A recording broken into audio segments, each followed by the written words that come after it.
Eaton Fire in Altadena has completely burned California's first middle-class Black neighborhood.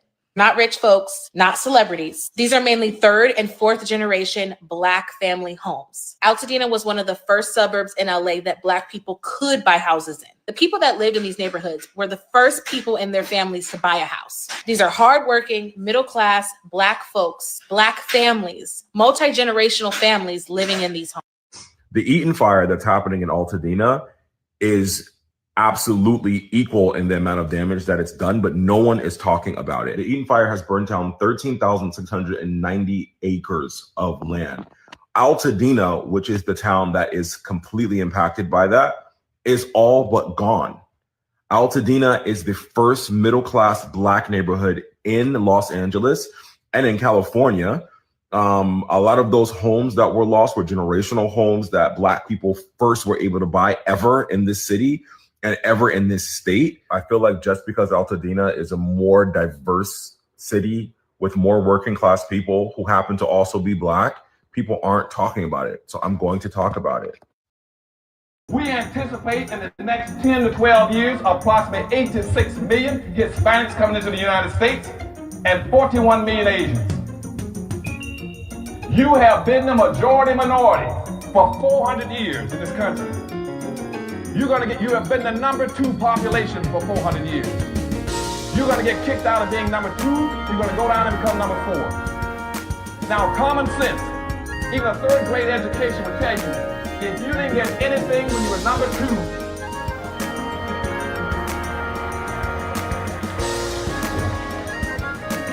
2, you all jumped ahead of me, but anyway, you can guess what you're going to get when you become number 4. President Biden, do you support reparations?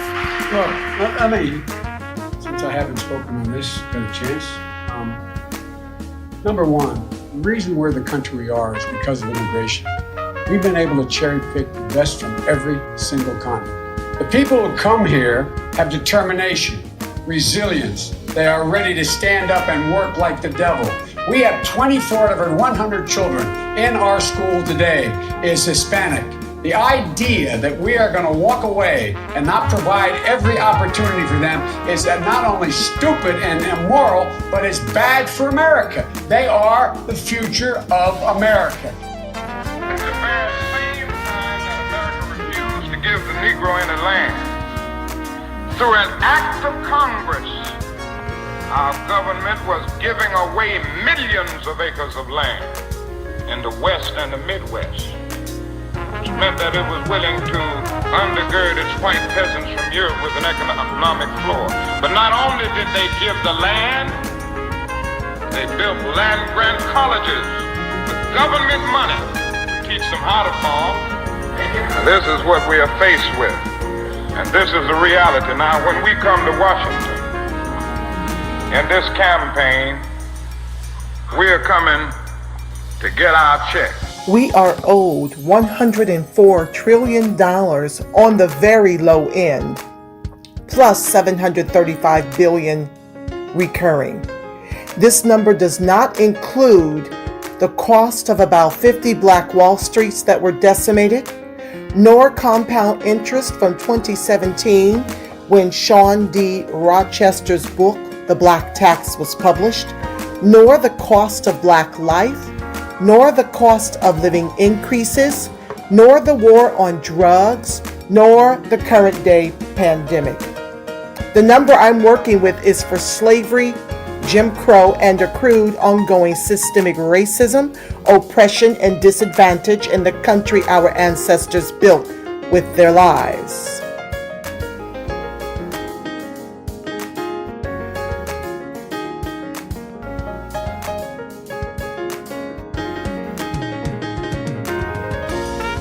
Exactly who it is. Good evening on the West Coast. I couldn't see myself, y'all. How y'all doing? Good evening on the West Coast. Good evening in the mountains. Good evening in the Central, and good evening on the East Coast. I am Angela Nirvana, and this is the Reparations Perspective, and welcome to the live family. Listen, my heart is heavy. My heart is heavy. I'm going to do my best to get through this without crying. Y'all know that's a challenge for me. This is very, very emotional what's happening out here in California. But they're not giving enough press concerning Altadena, a historic Black community that's been leveled. Okay? It's been leveled. And they're focusing on the whites, the privileged, who have money to rebuild. They've got millions. The celebrities got millions to rebuild. But what about the Black American Negro freedman, descendant of the emancipated? Welcome to the live, Ivy Dreams. Welcome, Lock Life. Welcome, Beth. Thank you guys for joining the live. For those of you tuning in from Facebook, welcome to the live. I had to change up. I was going to do my part 4 of As a Nation Becomes Cali. Where are Negroes going and with what? Because I can't focus on anything else being in the state of California.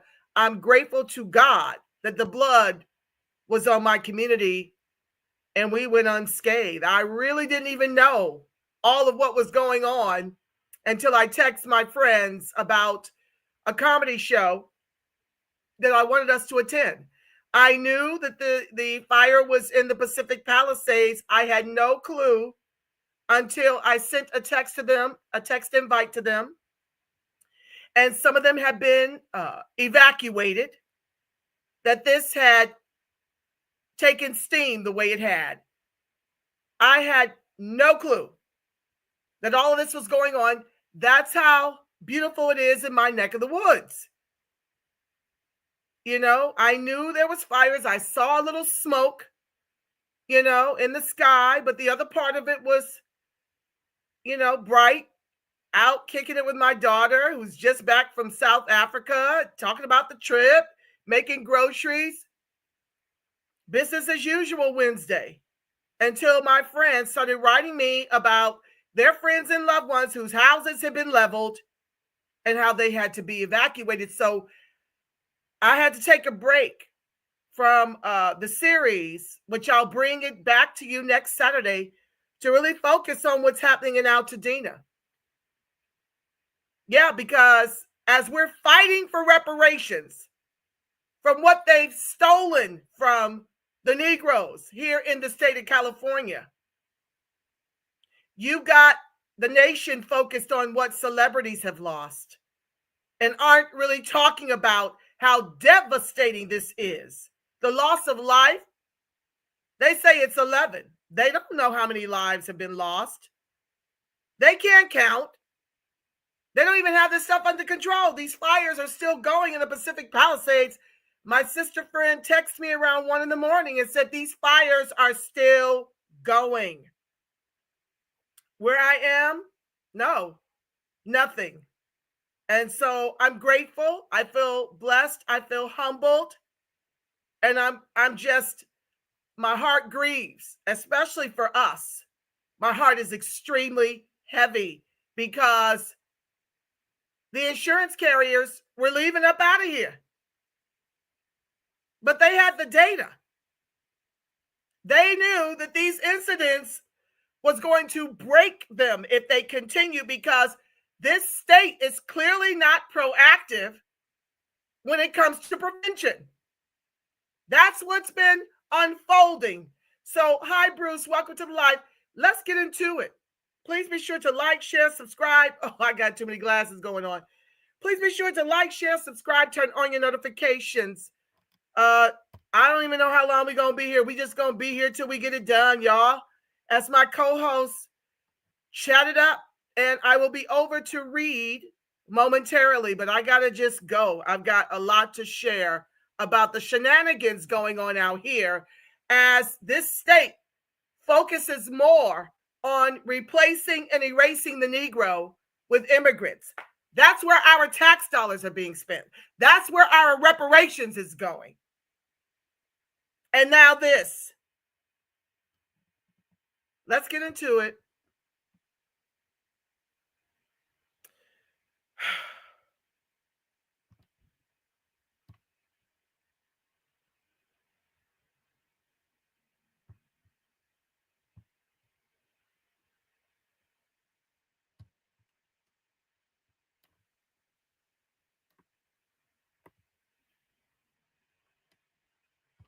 While the media hyper-focuses on celebrity mansions lost in the wildfires, Altadena's Black community is watching generations of their history burn with little hope of rebuilding what's been destroyed. And on top of that, this is Victor Shaw, a 66-year-old resident of Altadena who died clutching a garden hose trying to save some of his family's history. You see, Victor's home was built in 1964 and it had been with his family for over 55 years. Now, Altadena wasn't always a safe haven for Black families. The early 1900s, racial covenants barred people of color from owning homes there. Early on, 80% of properties in Altadena had restrictive deeds. But because of the Great Migration, urban redevelopment, and white flight after the Civil Rights era, by the 1960s, Altadena became one of the first, if not the first, middle-class Black community in Los Angeles. It was home to artists, activists, educators, and pioneers like Willa Beatrice Brown, the first Black woman to earn a commercial pilot's license. But today, the fires have destroyed nearly 1,000 structures there, and residents worry that they'll be forgotten as resources flow to more high-profile areas like Malibu. And many more worry that they won't receive fair insurance payouts to rebuild their homes. They even noted that they didn't see any fire trucks in Altadena on early Wednesday morning, making them feel like saving their community was not a priority for the city. But please keep this community's history alive and go to the link in my bio to find an article with crowdfunding links for residents of Altadena. Then share this video and follow for more. So, as you heard the gentleman share, they didn't even see fire trucks where they were.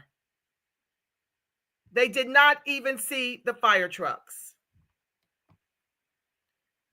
Because this is very reminiscent of Maui. Water shortages, water can't be supplied to the hydrants to put out the fires, but it was just way too massive anyway, as a lot of the news is reporting. The winds is what really made this thing just spread in the way that it did. But the gentleman is saying that there were hardly any fire trucks, but I'm not sure if you guys know about a bill that we were trying to pass down here to stop the prison labor, to stop the slave labor in the private prisons. Well, that failed. The bill didn't pass, so we still have slave labor in the private prisons down here. And not enough firemen, because Karen Bass chose to cut the fire department's budget by close to $20 million. And while they'll admit that, yes, we spent the money and gave some money to the race soldiers, they're not really talking about how much they've spent on these immigrants to replace and erase the Negro here in the state of California. Let me share that number with you.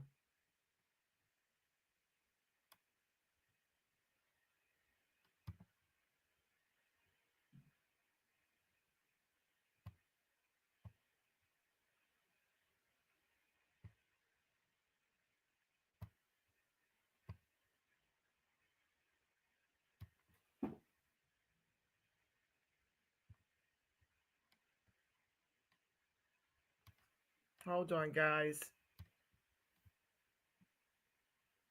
That's not the one I meant to show you. Stand by. This is going to blow your hair back.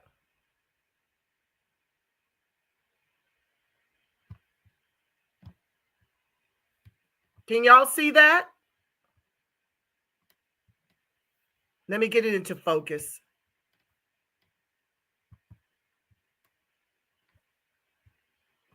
A new study. Undocumented immigrants contribute $8.5 billion in California taxes a year. They're claiming that undocumented immigrants are contributing this much to California taxes per year. This is their justification to replace and erase us. This is their justification to use our taxes to erase and replace us. They're claiming that this is what they contribute to the tax base. Undocumented immigrants. Everyone is complicit. Everyone and every branch of government is complicit because it's all about the money. It's all about the money. So when you're dealing with Altadena and you're dealing with insurance companies leaving, and you're dealing with a state that's more invested in replacing and erasing the Negro, is it no wonder there were no fire trucks? No one there to put out their fires to assist? Because the investment is in these immigrants. This is a new America that they allow offices to be established around, while we as Negroes are in a fight for 12 million measly dollars in order to get our own Office of Freedmen Affairs, in order to start writing checks. The last count I heard was about $1 trillion that we are seeking from the state to start giving to Negroes. We're trying to get the land that was stolen by eminent domain returned. And yet the biggest investment they got going is for their bottom line to suppress our wages and to drive us out of the state.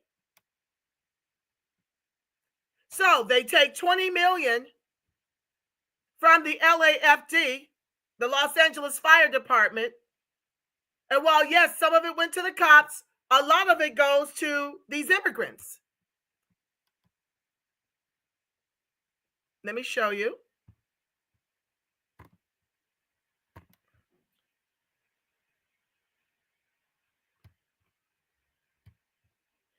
So for 24-25, the governor's budget proposes approximately $50 million general fund to support certain immigration and equity programs at the Department of Social Services. This is roughly $247 million lower than the estimated 23-24 general fund funding levels. But you cut the fire department by close to $20 million.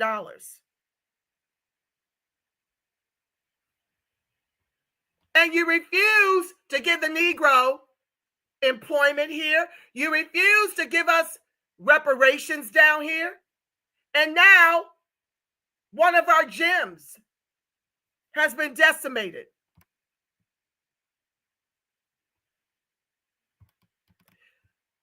I want to share this with you so you can see if it don't make dollars, it don't make sense down here.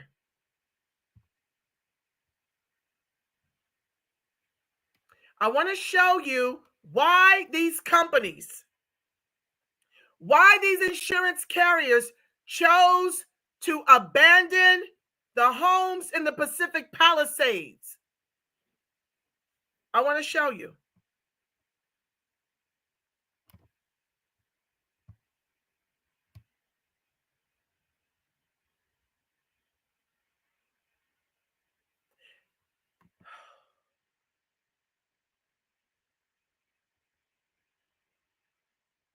Hold on one second, family. I got a lot to show you here.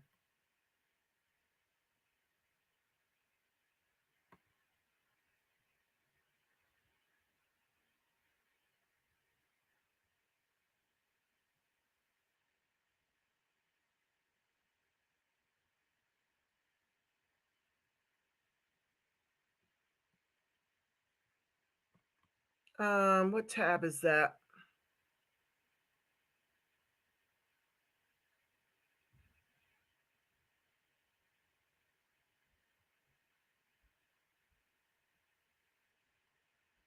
Just a second, family. I saw the tab and then I didn't see it. Here we go. It is the Gmail. Okay. Sorry about that pause, family. Bear with me. I wear all the hats. You all already know. I'm doing my best over here. So. There were 7,000. Okay, so I'm just going to show you these numbers. So in 20, wait, let me make sure you can see. Yeah, it looks pretty good. I'm going to make it a little bigger. Okay. So in 2023, the incident archive showed that there were 595,075 total emergency responses, 7,386 wildfires, 332,822 acres were burned. Fast forward to 24, which is when State Farm bailed.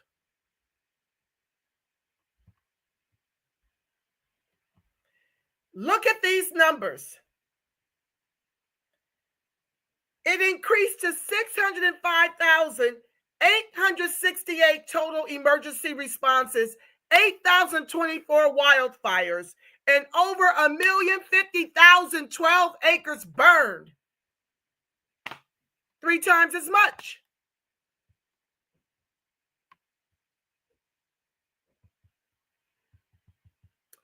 State Farm, one of the biggest insurers in California, canceled hundreds of homeowners' policies last summer in Pacific Palisades, the same area which is now being ravaged by a devastating wildfire.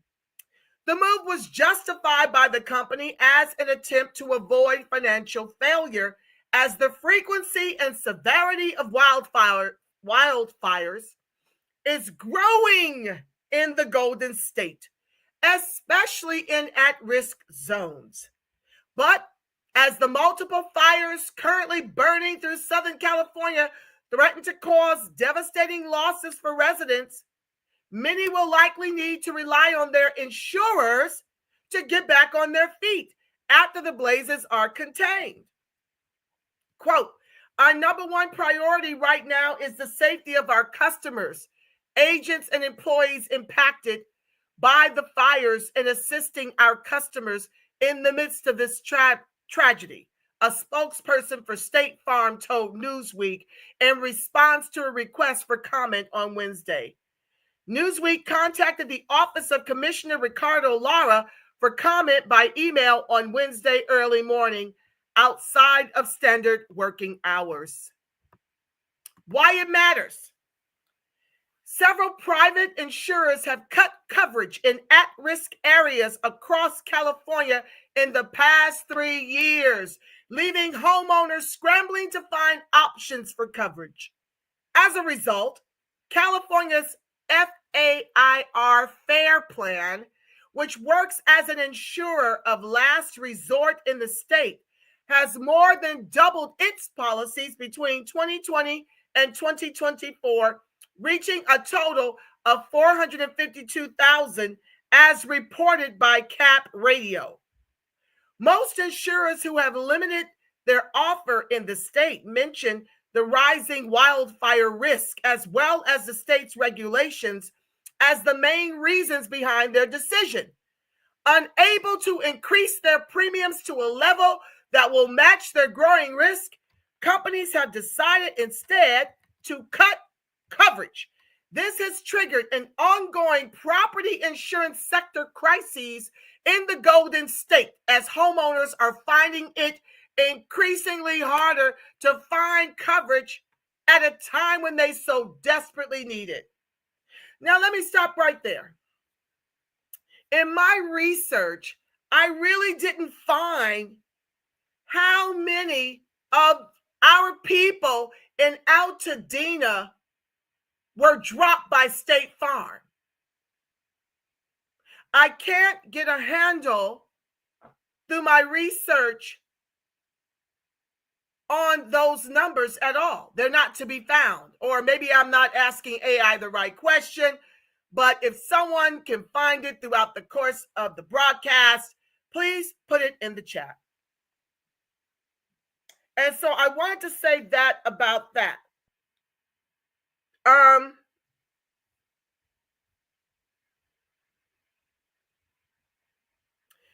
Okay. So I did want to say I don't have that information. But the gentleman that mentioned how the man died in Altadena up there trying to protect his home. More of that has happened. A lot of the seniors would not leave. It's the only asset they have to bequeath to their families. These homes have been in the families for generations after generation after generation.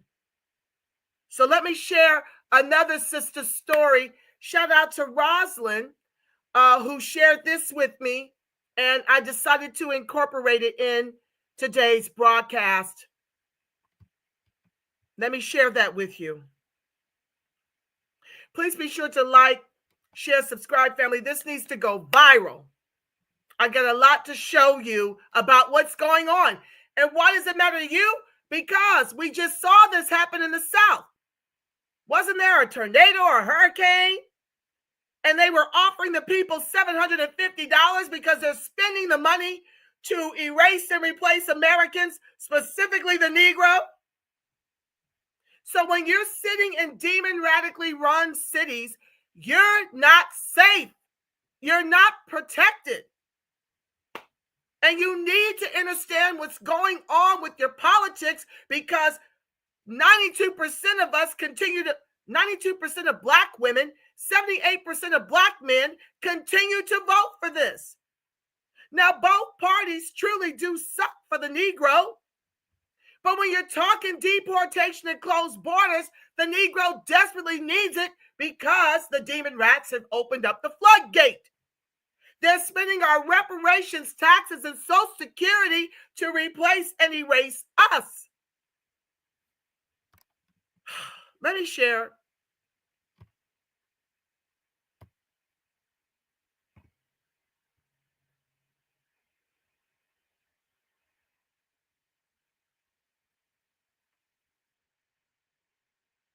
Hold on, family.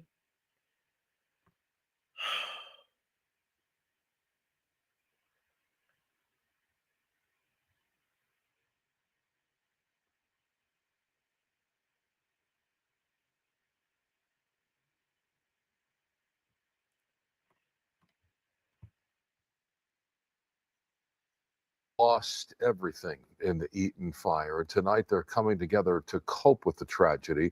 8 members of the Williams family all lost their homes in the Eaton fire, along with the family's precious belongings. And now they're faced with an uncertain future, but they'll face it together.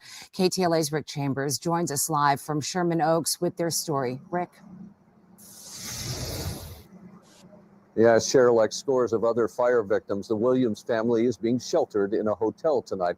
They told me earlier that they've seen a number of fires come through the San Gabriel Valley over the years, and they always returned home after it was extinguished. And they thought the same would happen this time, until it got close. Crazy. These are just some of the 30 members of the extended Williams family, homeless now because of the Eaton fire. Thankful that we all got out safe, thankful that we're all together and just here to support one another. 8 homes belonging to the aunts and the uncles and the cousins, all within walking distance, all burned to the ground within minutes. My neighbor's house across the street was on fire, and this woman is disabled. So I'm shuffling around more so trying to, what can I do for her and not for myself? And then you just saw it spreading. They gathered together to evacuate early Wednesday morning and then caravanned out. We go outside, it's just dark and swirling, and it's no lights, there's no power. So we're just hopping in the car, just driving down the street very gingerly, but we knew it was bad. Yesterday, they went back to the neighborhood to see just how bad it was. Absolutely surreal, like nothing you could ever imagine. And not only just for me personally, but for the community that we've been in over 50 years. It was just really devastating to see the place that I grew up in, like, not there anymore. Before and after pictures are heart-wrenching. Family sanctuaries for nearly 50 years reduced to ash. It was just incredible. You can't even imagine. It just felt like being in a war. You know, you're like, this is my property, and the only thing is standing is my gate. After the interview, the Williamses walked next door from their hotel to the Alder Law Firm, where supplies are being stockpiled. I was taught to give unconditionally, ask for nothing back. treat your neighbor as you would yourself. The Alder Group also underwriting hotel rooms for the fire victims. My wife said, we'll take every available room and we'll give it to people who need it. Something certainly appreciated by the Williams family. Now, the Williams family does have a number of GoFundMe pages. If you go to ktla.com, we'll provide a link there for you. As for the Alder Law Firm, they are providing 100 hotel rooms to fire victims tonight. They're also going to be giving out those supplies tomorrow. And Mike tells me he plans on doing it all over again next week. In Sherman Oaks, I'm Rick Chambers. Guys, I'll throw it back to you in Hollywood. So,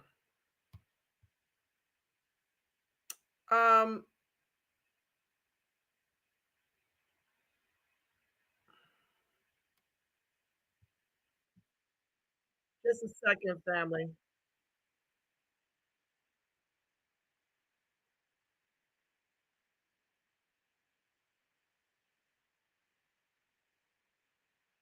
Just a second, family. I don't know where all these strange sounds are coming from. Oh, hold on, family.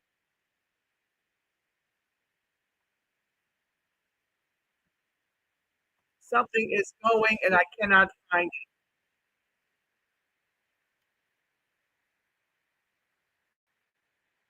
it. Okay, hold on, family.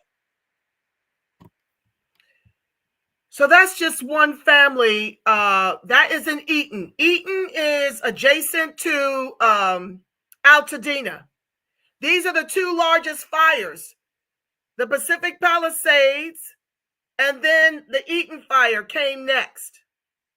And what they're saying is it's not necessarily due to arson, although the investigations have not been able to get underway. Because, like I said at the top of the broadcast, these fires are still going here. In Pacific Palisades, just when you think there's nothing else to burn, it's still burning. And what they're saying is that it's due to these power lines that catch a spark, that catch a fire, and blaze the entire community. There's another video I want to share with you.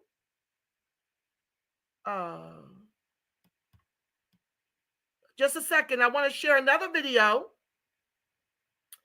about a historical family. Not that I believe that many of these families are historical, but there was one in particular that I want to share. Hold on one second.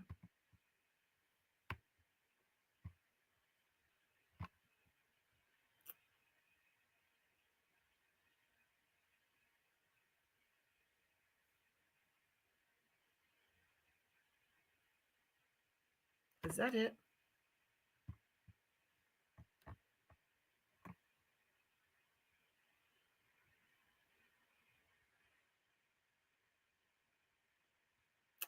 Okay, we'll come back to that one. Hold on. Let me start closing down some of these screens so I can show you.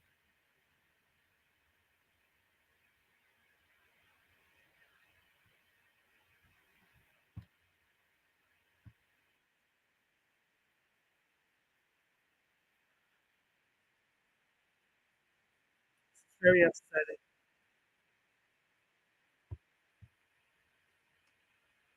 Okay.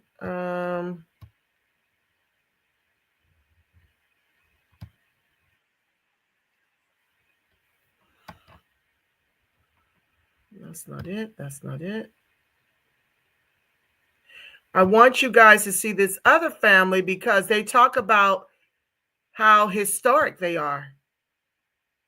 It's important to understand fundamentally how our people were able, through redlining and all of it, to amass this beautiful community of Altadena, and why this is an epic, epic loss and failure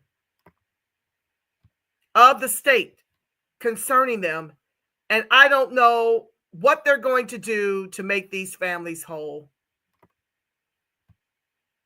I don't know.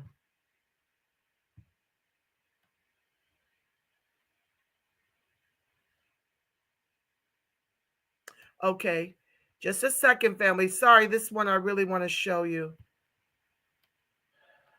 Okay, let's go back.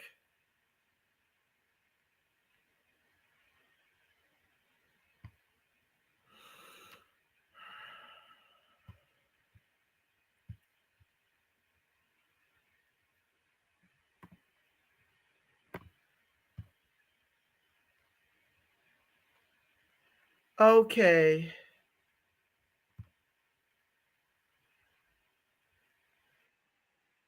No, that's not it.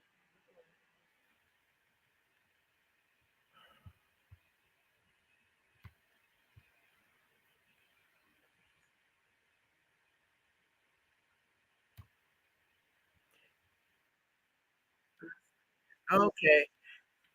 Oh, I hate that I can't find that one. Well, let me just continue. Hopefully, I'll be able. Is this it? Hold on.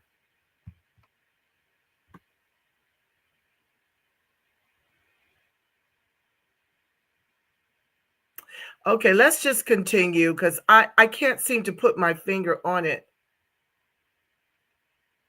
And it's a really important one. So I'll try a little later as I get a little further along in the broadcast.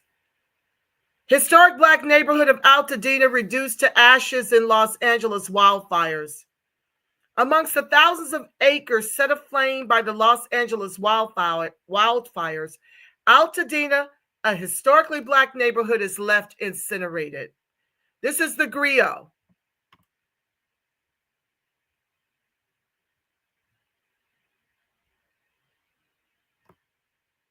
So Altadena, just to give you a little history, was more than a neighborhood. It was a beacon of opportunity. As California's first middle-class Black community, Altadena thrived as a rare refuge exempt from redlining, offering Black families the chance to acquire land, build homes, and create generational wealth amid systemic oppression. During the Great Migration, the area became a sanctuary for Black Americans fleeing the Jim Crow South.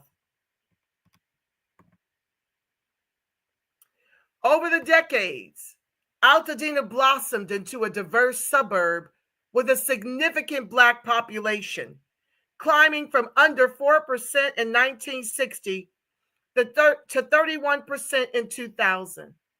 Black homeownership flourished, creating a foundation for economic empowerment that spanned generations. Now, in just 24 hours, relentless Santa Ana winds and roaring wildfires have reduced this historic land of opportunity to cinders. The Altadena fire is even sadder, knowing it's one of the only areas in that part of LA County with a historic and large Black community, one user wrote on X. Stories of generational Black-owned homes burning to the ground in Altadena is a different kind of hurt, another added. And of course, we talked about the insurance troubles. As harrowing images of dystopian flames consume headlines, the broader complexities of this disaster remain overlooked. For homeowners, these losses are compounded by systemic challenges. Thousands of Californians have recently been dropped by their fire insurers, deepening an already dire insurance crisis. CNN reports that between 2020 and 2022, 2.8 million homeowner policies in California were not renewed, including 531,000 in areas affected by the current wildfires. This crisis is especially dire for Black homeowners, who not only face nationwide declines in home ownership, but also a reported trend of discriminatory practices when filing home insurance claims. But they don't want to cough up our reparations. They want to continue spending it on immigration. Altadena's destruction is a sobering reminder that while disasters like wildfires do not discriminate, their impacts are far from equal. Communities already fighting systemic inequities, like Altadena, face disproportionately devastating losses in the wake of these events. And yet, as communities come together to rebuild, there is hope. Hope that Altadena's rich legacy will be honored.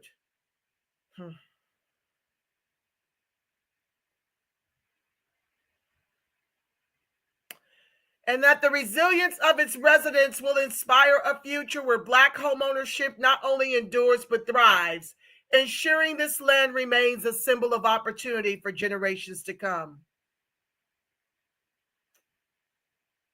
I'm not very hopeful after what we just endured, after 2 years on a task force, 1,200 pages worth of harms,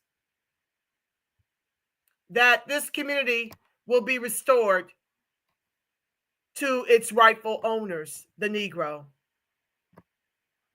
So this is another little bit I want to share with you, a very short history of Altadena. Altadena is an incorporated community of Los Angeles County, next to and within the foothills of the San Gabriel Mountains. It is bounded on 3 sides by wilderness: the Arroyo Seco, Angeles National Forest, and Eaton Canyon, and on the south by the city of Pasadena.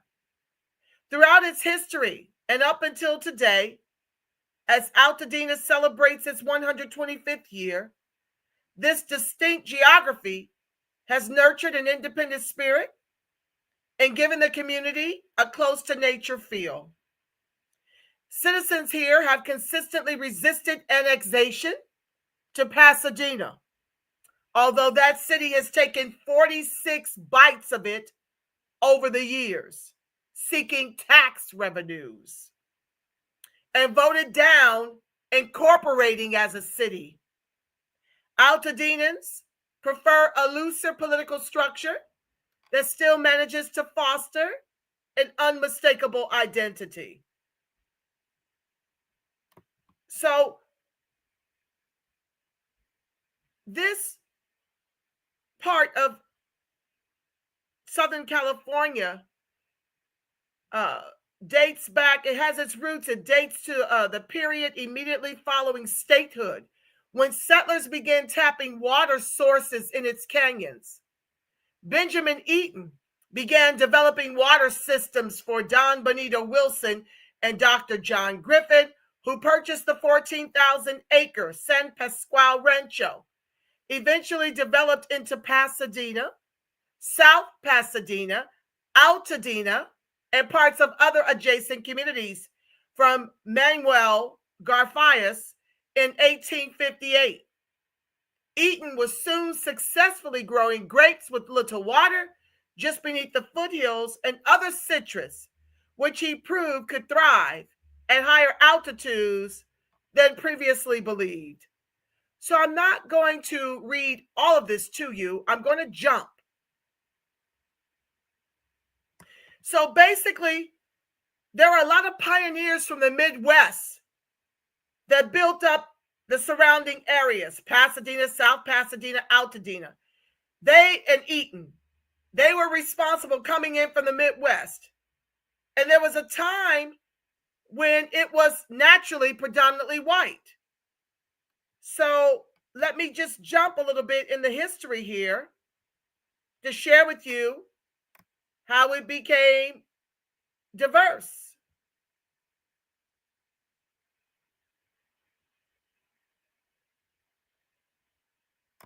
Altadena was opened as a subdivision in late 1887 by John and Fred Woodbury from Marshalltown, Iowa.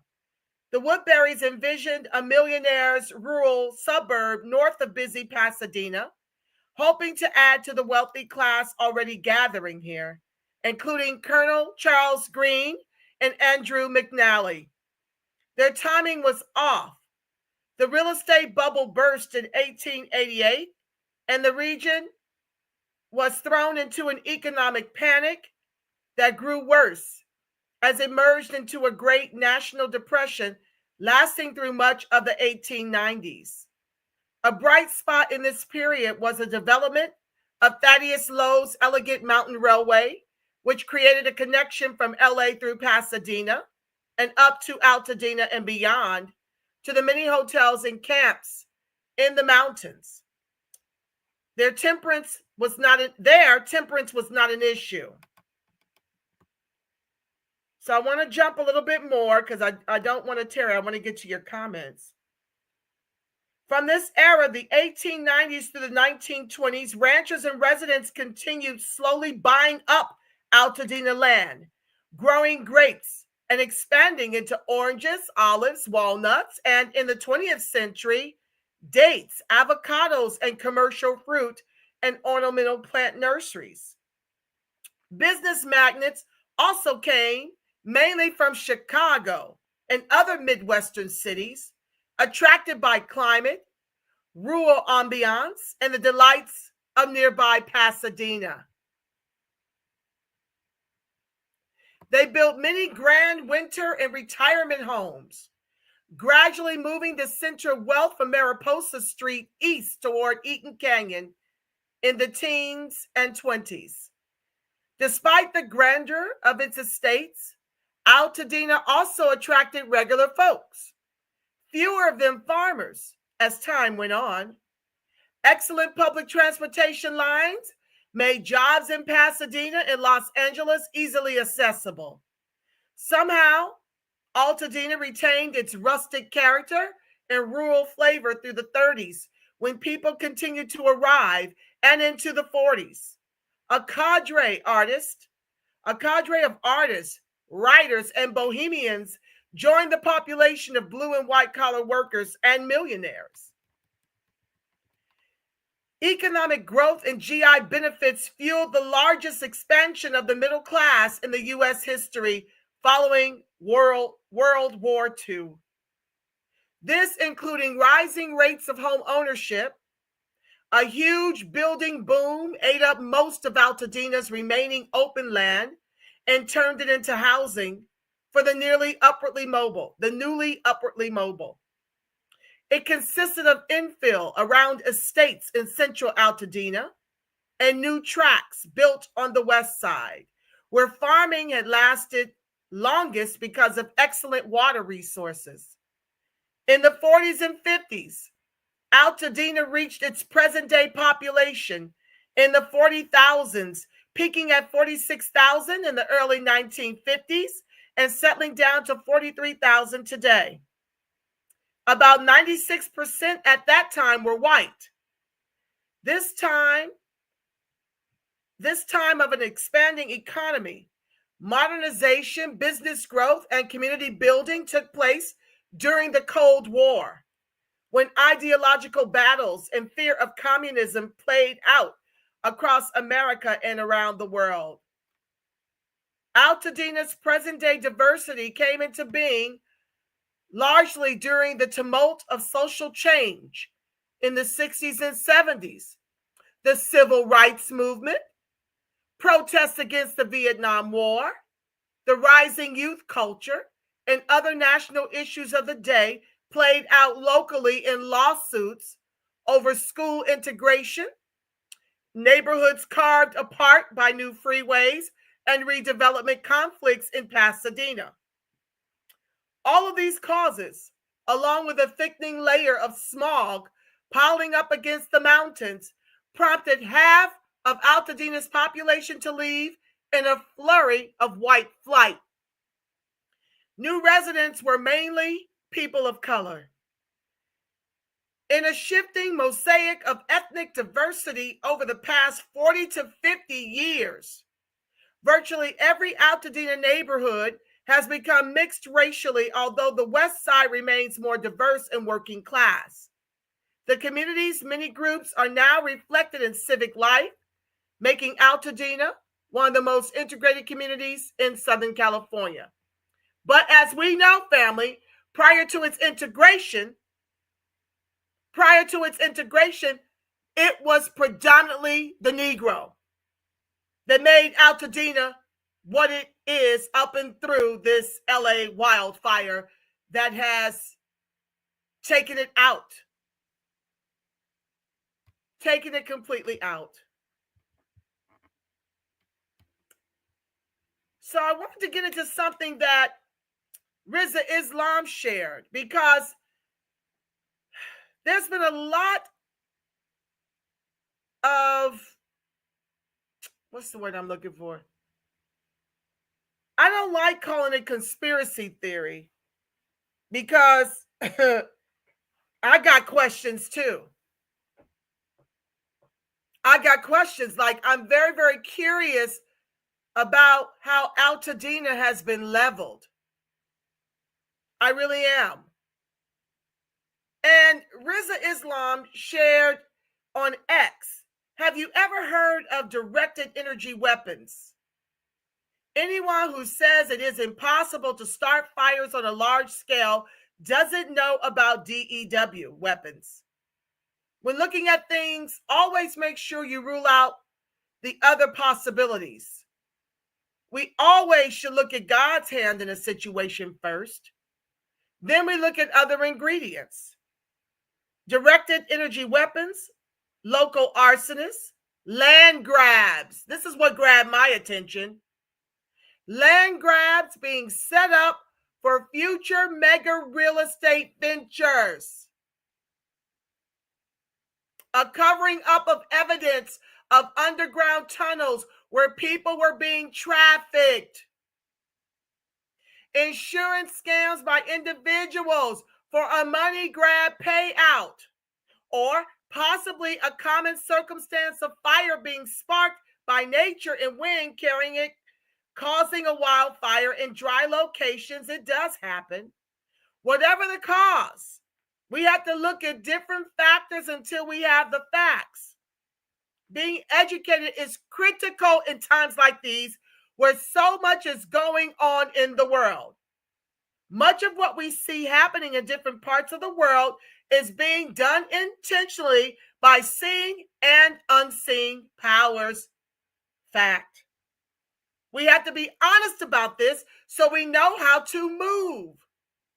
Not everything is a conspiracy, but not everything is a theory either. Study, study, study. I like what he had to share about that, because that's what came to my mind as Altadena specifically. We've got other Black communities, y'all. But what do we know about those Black communities? We know Inglewood is being heavily gentrified due to the SoFi Stadium. I don't even know how many of us own up in Ladera Heights. Lots of us have been pushed out because the salaries have not, for Negroes, has not been kept commensurate with the cost of living. And so oftentimes when you bring in a SoFi Stadium, a Cosm, a Cineopolis, all these great mega complexes, the Intuit Dome, you're bringing in all this money into Inglewood, but what does that do, family? It makes the prices of these homes go through the roof. And when those prices go through the roof, now you got taxes, property taxes going through the roof. We can barely hold on to Ladera Heights, to Baldwin Hills, to Leimert Park. And so here you have Altadena holding on. Now this.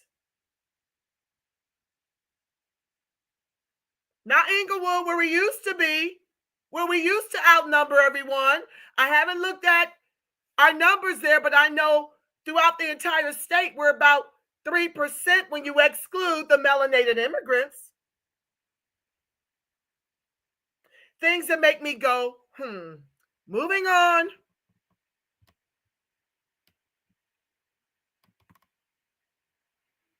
So, of course, they're trying in the news to deflect from arsonists being responsible. But many of the things that Rizza raises, I still got questions. I got questions. And I don't trust our government, especially when you can look up and see Barack and Trump all chummy at Carter's funeral. I'm going to bring that at another time. But isn't this the same man he called Hitler? Said was a threat to democracy? They look like besties on the front row. So it's a lot of political theater going on. It's a lot of lies coming out of both parties. But especially the demon rats. Lord have mercy, have they mastered pathological lying? So yeah, they're trying to say that they're trying to steer you away from the arsonist, but I don't know, child. There was one arsonist that they did arrest, and he was released because they couldn't make it stick. It's gotten to the place I used to say, believe in half of what you see and none of what you hear. You can't even believe in what you see these days. It has really gotten bad. Hold on, let me move on. I really want to show this video, so I might have to just take a couple seconds and find it because, hold on one. Okay, not him. Okay, let me just close that one out. Hold on. I got to send this that Rosalind sent me. I need to show it. It just has to be memorialized here. I am so oh, there it is. Now, why can't I see it? Thank you, Roz. She must be over here trying to help her sister out. I'm going to forward it. Let me see here. Let me look it up. Let me just forward it to my... Hold on, guys. You just have to bear with me because, like I said, I'm doing this by myself.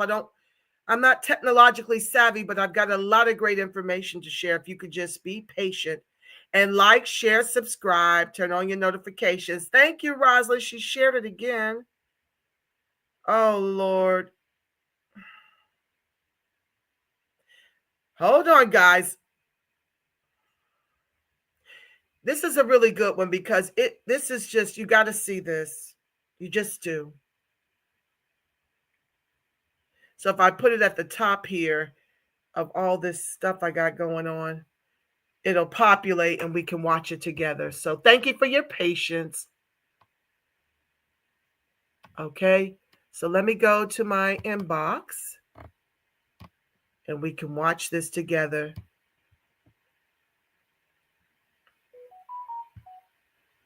Okay, here we go, y'all. Ha! Uh-oh.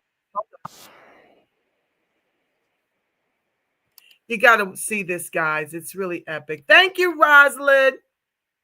Hi, Ray. I'll be over to read y'all's comments momentarily. Okay, present. Share. Yay. Rodney Nickerson. KCAL News reporter Jasmine Veal is live in Altadena to tell us more about him. Jazz. Let me start it from the beginning. And Amy, I'm standing in front of his house right now. At least 5 people have lost their lives in the Eaton fire, and among them was a grandfather, Rodney Nickerson. KCAL News reporter Jasmine Veal is live in Altadena to tell us more about him. Jazz. And Amy, I'm standing in front of his house right now, a home that he bought back in 1968 with just $5. He lived here. His daughters and grandchildren, grew up in this home, and his daughter, Kimiko Nickerson, just arrived. Kimiko, I know this is so hard. Tears are in your eyes. You were telling me about the history, the legacy that Rodney Kent Nickerson leaves behind. Yes, ma'am. Tell me about your dad, and obviously we'll go back to Tuesday night when this firestorm hit. He's been living here since 1968. This is the house that I came home to as a child. And I've been here my whole life. I don't know anywhere else other than here. Myself and my brother and my son, Chase, and his other grandchildren, this is where we've been our whole life. And my son tried to get him to leave, and my neighbors and myself. And he said he'll be fine. I'll be here when you guys come back. And he said his house would be here. His house is here, and he was here too. He was in his bed when I found him. I know family members found some bones. Yeah, we found him bones. His whole body was there, Yeah, intact. So sorry. His legacy, his grandfather established Nickerson Gardens in Watts, the largest public housing development in LA. Yes, ma'am. William Nickerson, my great-great-grandfather, his grandfather was a founder and owner of Nickerson Gardens in Watts. And then from there, he started Golden State Mutual, which still exists on the corner of Western and Adams. And we've been here. We've been here. I mean, this is an 83-year-old man who leaves behind 45 years of work at Lockheed Martin. Yeah, he worked at Lockheed Martin for 45 years. He was a project engineer manager. My mom worked at Lockheed. He started at Lockheed when they were in Burbank, and when they moved to Palmdale, he commuted from here to Palmdale every day until he retired. Rodney Kit Nickerson, one of, at this point, at least 5 people killed in this firestorm that blew through here Tuesday night. We know cadaver dogs are out there. The sheriff's department actually wouldn't even give a number anymore with the people who died. Another man up the street from here on East Loma, also we're hearing passed away in his home, very close to here. I mean, this neighborhood just wiped out. These homes burned to the ground. The neighborhood is completely gone. Blocks and blocks and blocks down. And it's just devastating. It's devastating. It is. It's horrible. It's horrible. Your grandson, 25-year-old Chase, was here living with Rodney. Chase said, "I'm out of here at 11 p.m. Tell me what happened."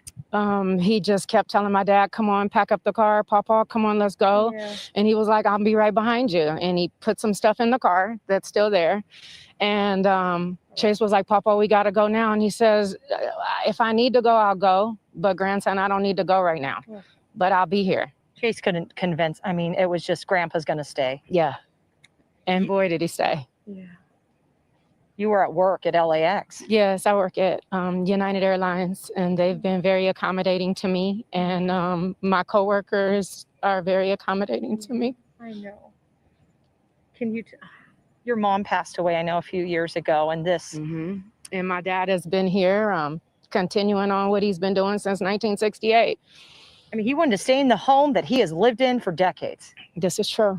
And he did just that. Yeah.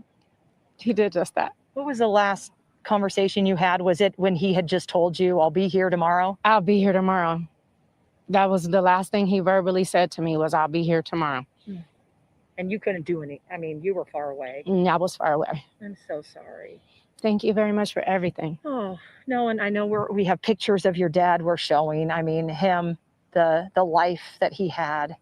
But it doesn't make it any easier, even at 83 years old. I know across the street, I was speaking to your neighbor yesterday.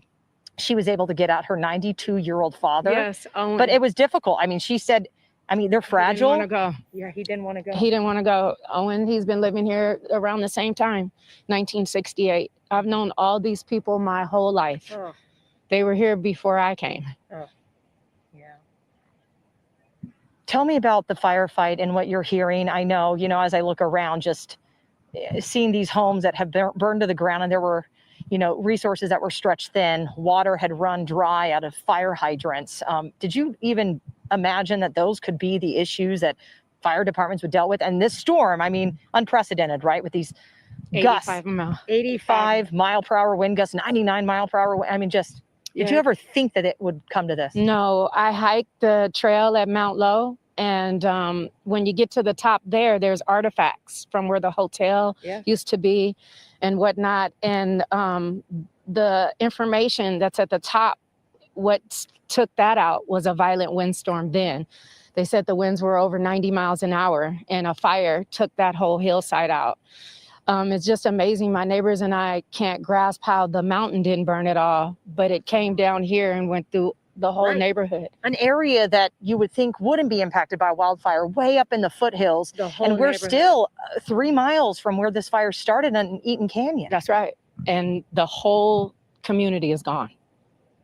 The whole community is gone. Do you think your dad, Rodney, tried to fight the fire at all?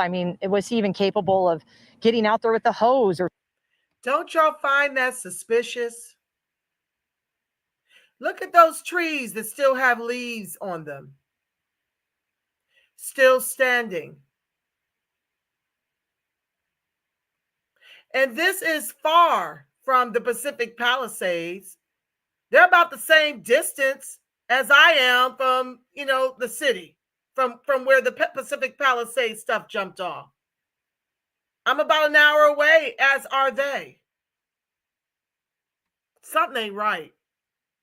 Or stomping out embers. People were using toilet water to put out the flames. I spoke to someone using Gatorade, almond milk. I mean, because they didn't have the water. He was out there at about 7 p.m. in the backyard, watering in the backyard and watering a little bit in the front yard. But then after that, because of the smell of the smoke, we all tried to just stay inside or gather what you needed inside to go. Yeah. And so he probably fought as hard as he could. And then, but he must have gone to bed. It's just heartbreaking. He went to bed at some point because he's used to getting up at 4 a.m. when he was going to Lockheed. So at some point he went to bed because he was in bed. And it was text messages, or you couldn't get through to him? The text messages stopped. After a while, they stopped. The text messages stopped probably at about 11 p.m. Okay. At about 11 p.m., the text messages stopped. And the last phone call when I talked to him last was about 9:30, 9:40. Oh. And he was walking around with his lantern in the house. Chase and I were talking to him. We were on FaceTime. And he was in there with his lantern, gathering his stuff and putting stuff up. He had just took his medicine. And that was it. But your son left a few hours after that at 11 p.m. A few hours and after he's that. okay. Chase is okay. Okay. He's okay. Traumatized, I'm sure. Very much so. I'm so sorry. Very much so. Very much so. I just thank you for even talking and being this strong. I know it's difficult, and the last thing you want to do is, sometimes talk to reporters, but I'm glad we could share his story. Thank you. I just, the more I learn about Rodney and the life that he led, so I appreciate it. Thank and you. I'm so sorry. I appreciate you checking in. Yeah. And I appreciate you guys showing concern, and I appreciate you wanting to talk about my dad. Yeah, I'm sorry.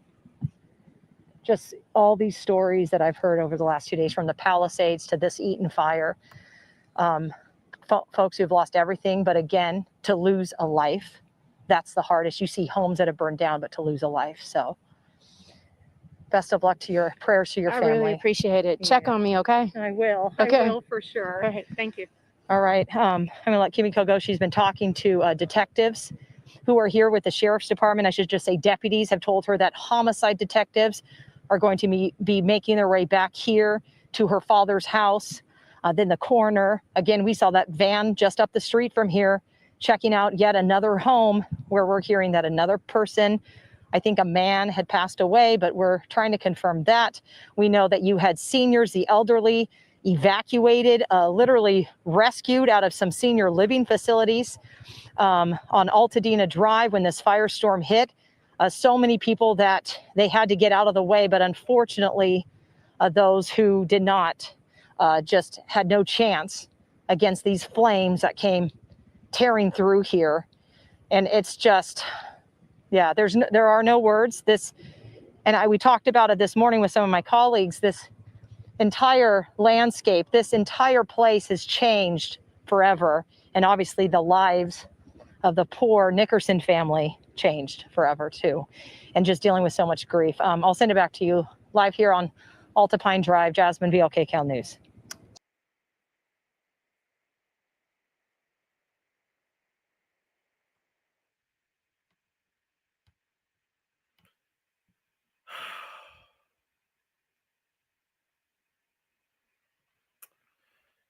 Let me keep going. Something ain't right. I see y'all, Michael, and yeah, I noticed that the power line and trees were not affected. Something is not right. This feels like another Maui. This feels like a land grab. And like I said, it didn't happen in Inglewood, and there's a lot of parks over there, and didn't happen over there because it's been predominantly gentrified. Something ain't right. Let me keep going. I'll be over to read your comments. Just keep going, Angela. This is hard, guys. It's just really, really tough. I thank you for being here to learn the history. I thank you for your patience as I make my way through these articles and different videos I need to share to memorialize Altadena in this particular broadcast. Thank you.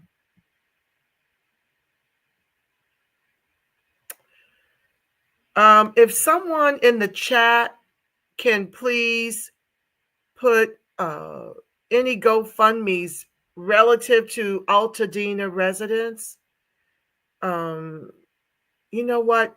Let me do that at another time, because I like to vet very, very closely what I'm sharing in terms of where to give. And there were a couple of videos I shared where they had discussed having different funds already established. So let me do that research, and then I'll share it. I'll share it with you guys the next broadcast. Okay. Let me keep going. So I want to talk to you guys about the blame game going on. Let me share this with y'all. Heads are rolling down here, and naturally so. Like I said, when you decide to take from the resources to keep Americans safe, your head is going to roll, Mayor Bass. Your head is going to roll, Governor Newsom. Let's not be surprised at why the people are reacting in the way they are. Let's not expect the people to take a high road when you clearly prioritize immigrants over those of us who have paid forever into the tax base.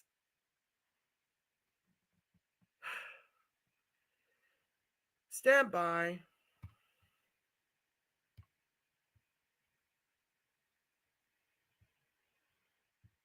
I want to be very, very clear. Yes, we took a $17 million budget cut. And as we know, any budget cut would negatively impact our ability to carry out our mission. I want to also clarify that I'm not a politician. I'm a public servant. It's my job as the fire chief of the Los Angeles City Fire Department to make sure that our firefighters have exactly what they need to do their jobs. And that's why I'm talking to you today. The Palisades fire, everybody's seen it. It is absolutely one of the most horrific natural disasters in the history of Los Angeles. And even with an additional 100 engines, I tell you, we were not going to catch that fire. But with that being said, let me be clear. The $17 million budget cut and the elimination of our civilian positions like our mechanics did and has and will continue to severely impact our ability to repair our apparatus. So with that, we have over 100 fire apparatus out of service. And having these apparatus in the proper amount of mechanics would have helped. And so it did absolutely negatively impact. I want to also be clear that I have, over the last 3 years, been clear that the fire department needs help. We can no longer sustain where we are. We do not have enough firefighters. With that, I have also requested multiple budgets, interim budgets, to show how understaffed, under-resourced, and underfunded the LEFD is. So with that, also, we have clear data that shows the LEFD needs more help. We need 62 more fire stations. These reports also show that we've had a 55% increase in overall call volume since 2010. And guess what? We're doing it with less firefighters. I was also directed to develop a plan as part of a budget reduction exercise, and that could equate to $48.8 million. And I rang the bell that these additional cuts could be very, very devastating for our ability to provide public safety. That would have resulted to 15 fire stations closing down and potentially the elimination of over 300 firefighters. Again, I want to be clear that I submitted a very large budget that will actually allow our firefighters to do their jobs. And I tell you. Okay, I want to talk a little bit about what she is sharing here. Once again, let me stop this. She's talking about these shortages, right? She's talking about how she present one budget, and then instead of honoring the budget she put forward, they decide to spend it on immigrants and spend it on the LA cops, the race soldiers, instead of giving the fire department the resources it so desperately needs? How in the world are you cutting the fire department budget when we have wildfires? I mean, we even have a whole season for it. This is not even the season. This is not even the month for when the wildfires usually occur. But given that we have this problem every year, why, Karen Bass, would you cut the fire department budget? Because you've got other priorities. And it's not caring for the American citizens. Now, I want to give you guys a little backstory, because one of the reasons why we oppose Kamala here in the state of California is because she did not want to free the nonviolent offenders, because she said it would leave her short-staffed to use prison labor. And as I said in the earlier part of the broadcast, we had a bill to end slavery in the private prisons out here, and it failed. It failed. And so of about 7,500 firefighters, last time I saw the count, about close to 1,000 were inmates. Kamala Harris and her connection to inmate firefighters. As California Attorney General, Kamala Harris led a team that fought to keep more people imprisoned so they could fight the wildfires. She said later that she was unaware of the effort. Still being Kamala. This is who she is. This is why she was fourth in her own presidential race out here in the state of California, for what she has done to the Negro. As California Attorney General, Kamala Harris led a team that fought to keep more people in prison so they could fight the wildfires. It began when federal courts ruled that California prisons were overcrowded. The federal courts ruled that. Staff attorneys in Harris's office said releasing low-level offenders more quickly would deplete a workforce that California relies on to suppress the wildfires. Harris later reversed that position, saying her staff attorneys had made the argument without her knowledge. Didn't I tell y'all these demon rats are some pathological liars? Now, in her bid for the White House, Harris, a Democratic senator, has pitched a different approach for the country. She endorses mobilizing a massive response to climate change through the Green New Deal, more money laundering schemes, especially for fighting bigger, more dangerous fires brought by rising temperatures. Harris's support for a Green New Deal and for prison labor are two answers to the same question. Who will do the extra work that climate change brings? California and many other states have for decades relied on low-wage convicts to pad out their fire crews. But activists who want the government to support well-paying green jobs, as well as bipartisan efforts to reform criminal justice, are challenging that system. The state of California has come to rely on prison labor to such a degree that it has affected state policy, said David Fati, director of the National Prison Project for the American Civil Liberties Union. Harris, whose campaign did not respond to the questions, has made wildfires, a central element of her policy pitch on climate change. In the June presidential debates, she recalled meeting firefighters who left their own burning homes to battle blazes, calling it a critical issue and saying we must confront what is immediate and before us right now. That is why I support a Green New Deal, she said. It was also the reason her office defended prison labor. And so I want to share with you about what they're paying the prison labor. That, oh, by the way, They refuse to hire. They refuse to hire when it comes to being paroled. Once they're released from prison, they can't get one of these high-end jobs because the white boys want them. The white boys want to lock them out. Let me share my screen.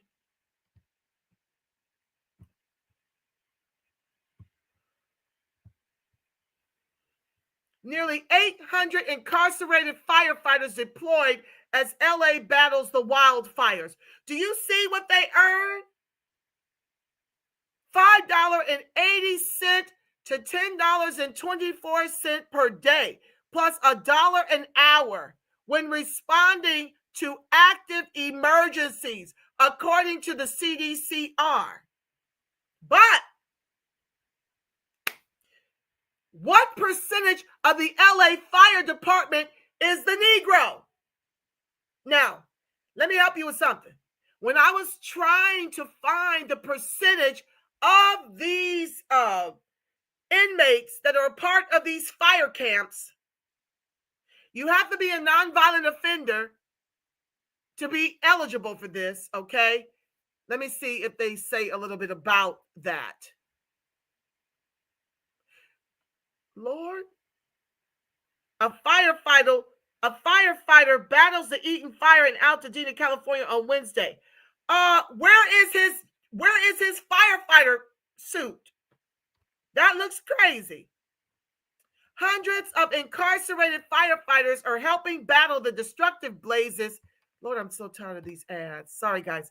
Hundreds of incarcerated firefighters are helping battle the destructive blazes that are rapidly spreading across Southern California as a powerful windstorm devastates the region.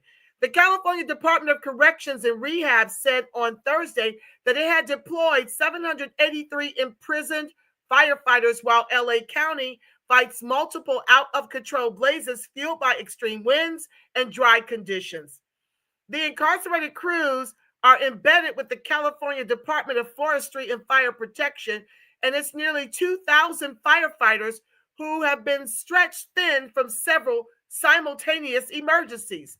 The CDCR operates more than 30 fire camps across the state, where people serving state prison sentences are trained in firefighting and support authorities as they respond to fires, floods, and other disasters. The sites, also called conservation camps, are considered minimum security facilities and house more than 1,800 incarcerated firefighters, officials said this week. On Wednesday, the CDCR said it had deployed 395 imprisoned firefighters to the front lines. A day later, that number doubled. And the department said the crews also have 88 staff members supporting them.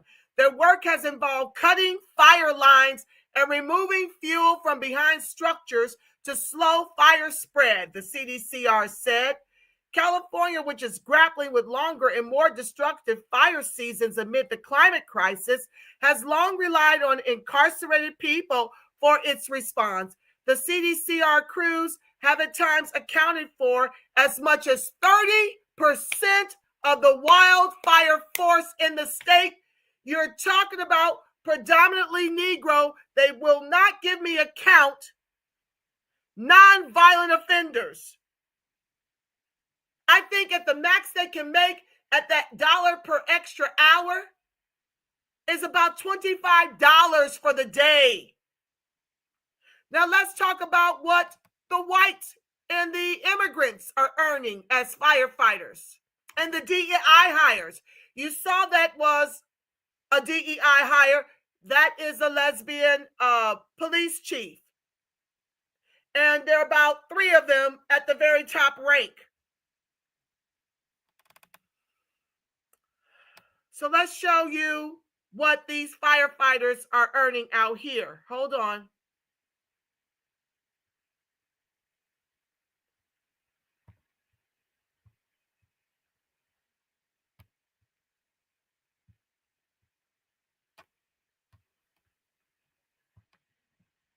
So This is what the whites and immigrants on the force and the DEI hires earn on the average. Firefighter 1, while a trainee in the academy, earns $85,315. A firefighter 2, the first 6 months as a probationary firefighter, earns $89,784 annually. Firefighter 2, second 6 months as a probationary firefighter, $94,628 to $118,055. Firefighter, I guess they have 3 different ranges. Well, it looks like 2. There's a whole nother firefighter 3 that pays $118,055 to $124,549. We don't even have time to get into all the benefits. Let's just see. Let's click on it and see real quick. Hopefully it's not long. Salary and benefits. Now look who they put on the front. You see the deception? Because of the fire force out here, the fire department. Let me find it. Hold on, y'all. I looked that up. Just a second. Where'd that data go? Okay. According to historical data, around 3% of the LA Fire Department workforce is Black, which is significantly lower than the percentage of Black residents in Los Angeles as a whole. Yeah, because if you factor in melanated immigrants who identify as Black, which is why we're fighting for delineation, it's around 6%. Okay, this information is based on records showing that in 1954, only 3% of LA Fire Department firefighters were African American. So nothing's changed. We're in 2025. We've held 3% since 1954. And they want to give our nonviolent offenders training to put out fires for a maximum of $25 a day. And you wonder why Blacks have got to leave California in droves.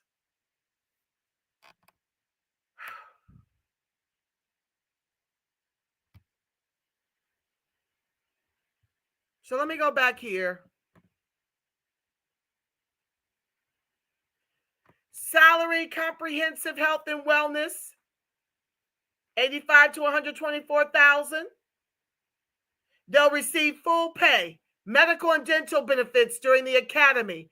A bilingual bonus is not available in the academy, but may be available upon completion of probation. They're required to work 24-hour shifts and major holidays. Family and domestic partners, health and dental coverage. Recruits would receive full dental, health, vision, and pension. Opportunities to advance. The LA Fire Department is not just firefighters. Once probation is complete, there are many opportunities that may be available, such as fire inspector, scuba diver, USAR, swift water, dispatcher, helicopter pilot, arson investigator, and medic bike patrol, to name a few. Vacation and sick leave, 16 days annual vacation per year plus 13 paid floating holidays per year, 12 days sick leave plus personal and bonding leave. Educational bonus, associate degree. Recruits can receive a 1% education bonus upon academy graduation. Bachelor's degree, recruits can receive a 3% education bonus upon academy graduation. Bonuses cannot be combined. The new hire will receive the highest applicable bonus based on their highest qualification. The bilingual bonus, a member can apply for the language incentive bonus after completing their 12-month probationary period as a firefighter 2.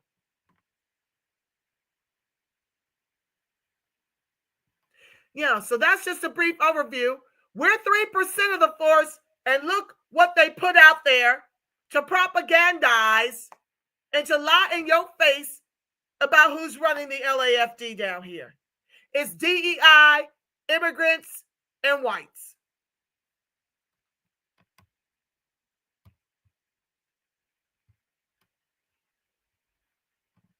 Okay, let me see what else I had to share.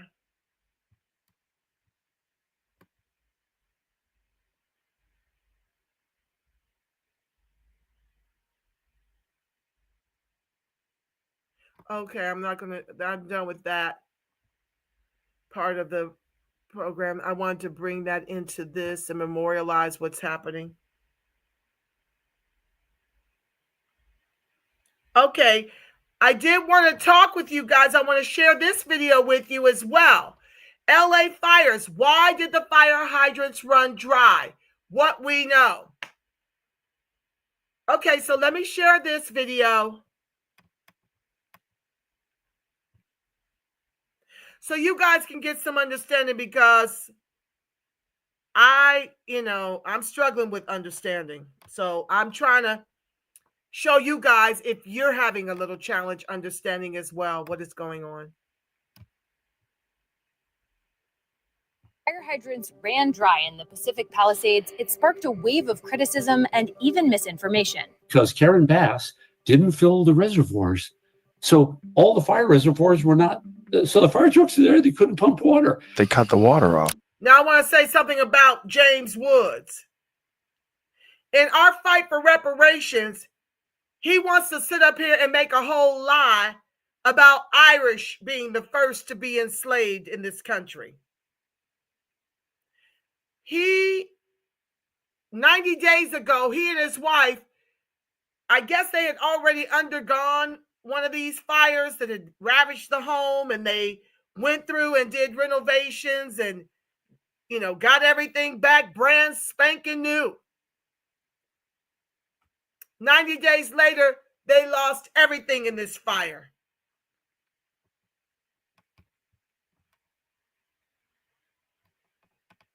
A wave of criticism and even misinformation. Because Karen Bass didn't fill the reservoirs.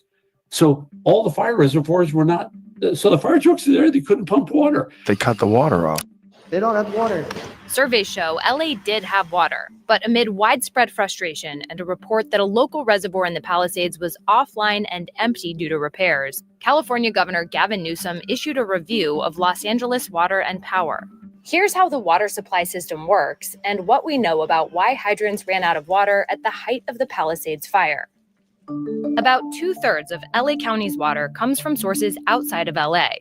And because LA is surrounded by mountains and hills, much of that water has to be pushed up to higher elevations. Water is heavy, relatively speaking, and so it takes energy to pump it upstream. Eric Porce, director of the California Institute for Water Resources, says you can think of the system sort of like a tree with interconnected branches. There are big trunk mains that move water from a source, like a water treatment plant or a reservoir, and carry it to smaller distribution mains, which split off from the trunk. From there, the water is moved through even smaller pipes or lateral lines that carry water to homes, businesses, and fire hydrants. In some areas, tanks and reservoirs are placed throughout the system to help maintain pressure, because pressure is what pushes water into all of the nodes. But during the LA wildfires, officials said intense demand overwhelmed the system, which drained several tanks and meant that there wasn't enough pressure to push water to hydrants up in the Palisades.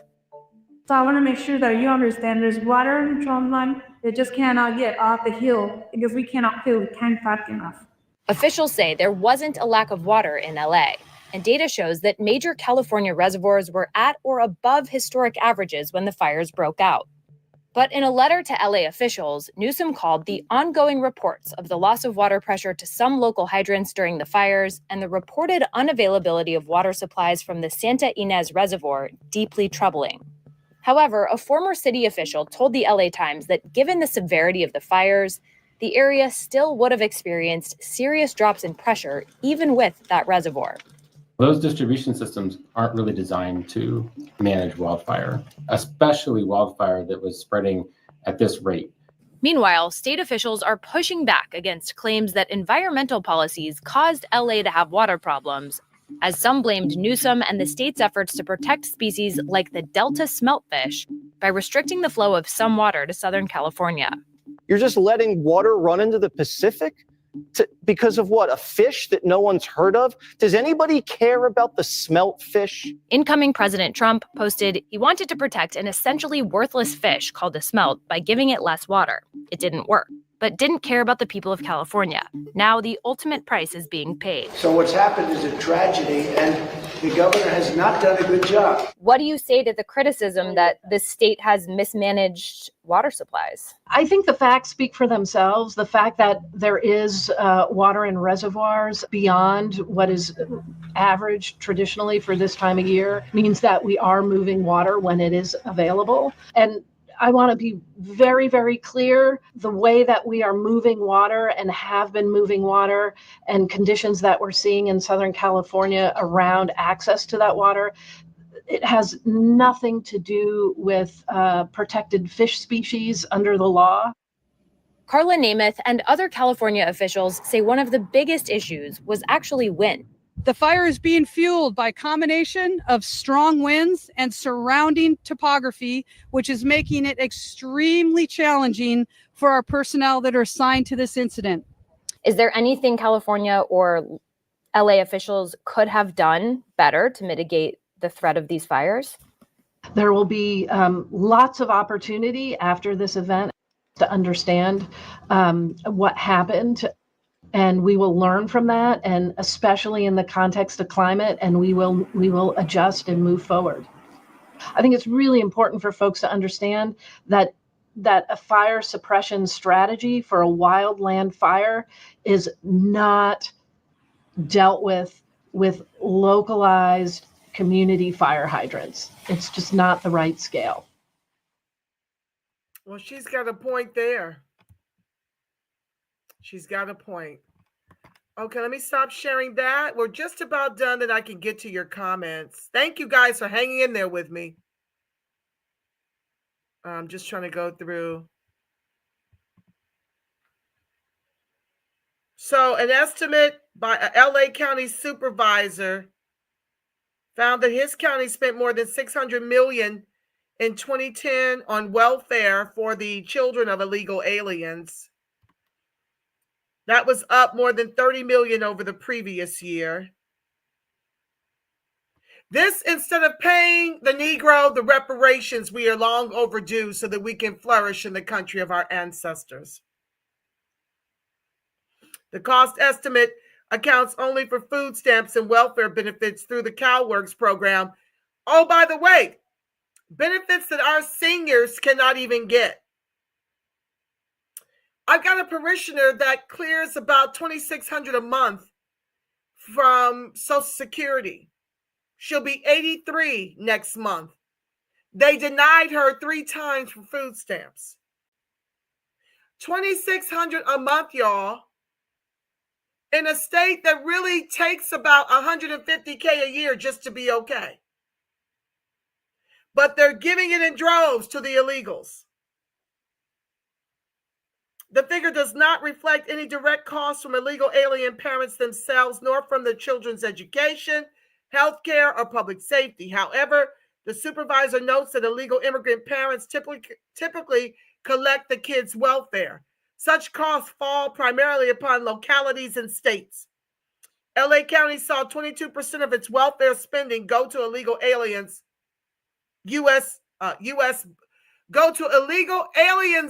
U.S.-born children. In other words, as the demon rats push abortion on us, illegals are allowed to birth citizens and get our resources. They get to break the law, birth citizens, and get taken care of with our resources. That's happening in every demon-radically run state throughout the country. That's why we've got these shortfalls when it comes to taking care of business for the Americans. Specifically, the Negro. This is how we're made, bottom caste.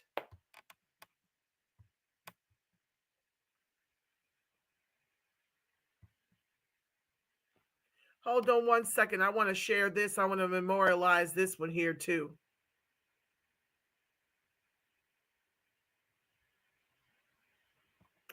Just a second. Where is it at? I'm looking for the video where Gavin Newsom lies to one of the homeowners who lost everything that he was talking to President Joe Crow and was not. Just a second. Stand by.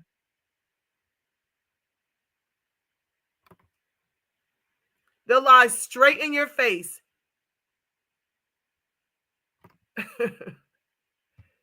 Hold on.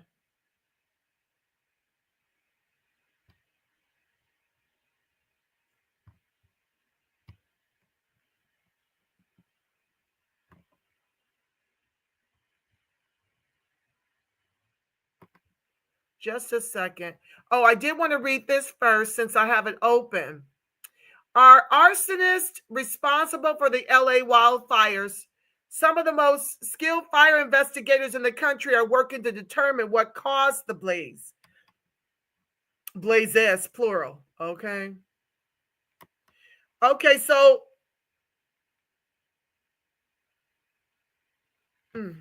just a second. I'm just trying to give this little bit that I read so I don't have to read this whole thing. Okay. So here we go. The key to identifying the cause of the still raging Palisades fire lies on a brush-covered hilltop where the blaze broke out just after 10:30 a.m. on Tuesday. Fire investigators are still working to determine what sparked the inferno, but experts say it's easy to rule out one common cause of wildfires: lightning. The region was free of stormy weather this week. The area near the Temescal Ridge Trail also appears to be free of power lines or transformers, which rules out another potential cause. That leaves a source of most wildfires: people. But was it a result of arson? 4 experts interviewed by NBC News said it was a possibility, but they thought the fires were more likely not set on purpose. I don't care what nobody says. Altadena is very suspicious to me. Listen, I don't care what they say. Something ain't right about Altadena being our first historically Black community. No, I don't believe it. I don't. This is what we call inaccessible rugged terrain, said Rick Crawford, former battalion chief for the LA Fire Department. Arsonists usually aren't going to go 500 feet off a trailhead through trees and brush to set a fire and then run away. Fires break out in the wooded areas on the edges of LA all the time. Many of them caused unintentionally by homeless people. The fires almost never grow into a destructive blaze due to the lack of high winds. The combination of ferocious winds and a parched landscape created ideal conditions for the fast-moving fires that have consumed large swaths of LA this week. You don't need a gang of arsonists to go out there and be starting fires because nature is taking care of that for you, said Scott Fisher, a retired federal law enforcement arson investigator. There are arsonists out there, he added, but are there a band of arsonists running around LA right now? Not likely. Now, copycat arson is a known phenomenon. However, the experts said they wouldn't be surprised if one of the smaller fires that broke out after the Palisades blaze was intentionally set. Eaton, Altadena.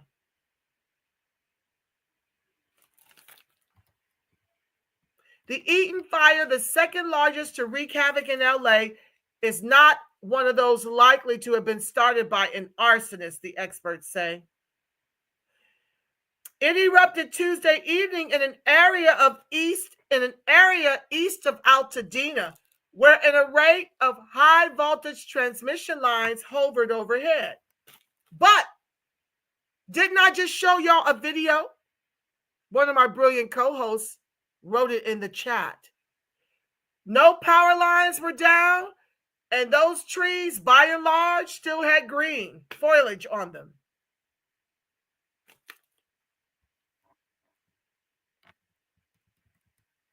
Given the area and weather conditions, the fire experts said their first thought was power lines. Whipping winds can cause the lines to slap together, shedding small balls of super hot molten metal. If the ground is really dry and the wind is blowing, and poof, you have a fire, said Ed Norskog, a retired detective with the LA County Sheriff's Department who spent his career investigating arsonists. But that's just one potential scenario. It's also possible that it was started by a person operating a camping stove or a car or a lawnmower that ejected a hot spark onto dry grass, Norskog said. Well, I saw a video of something shooting out from the sky. And I just read you what Riza Islam said. Could it have been that falling from the sky, torching these other communities outside the Palisades?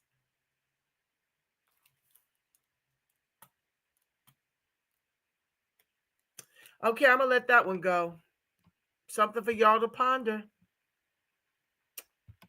Okay, hold on. So what's this one?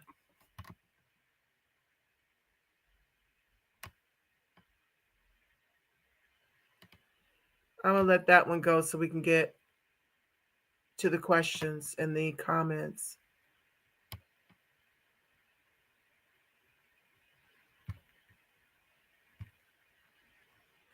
Okay, so now this one I want to tell you before I get to, I'm going to try to find that video of Newsom real quick too.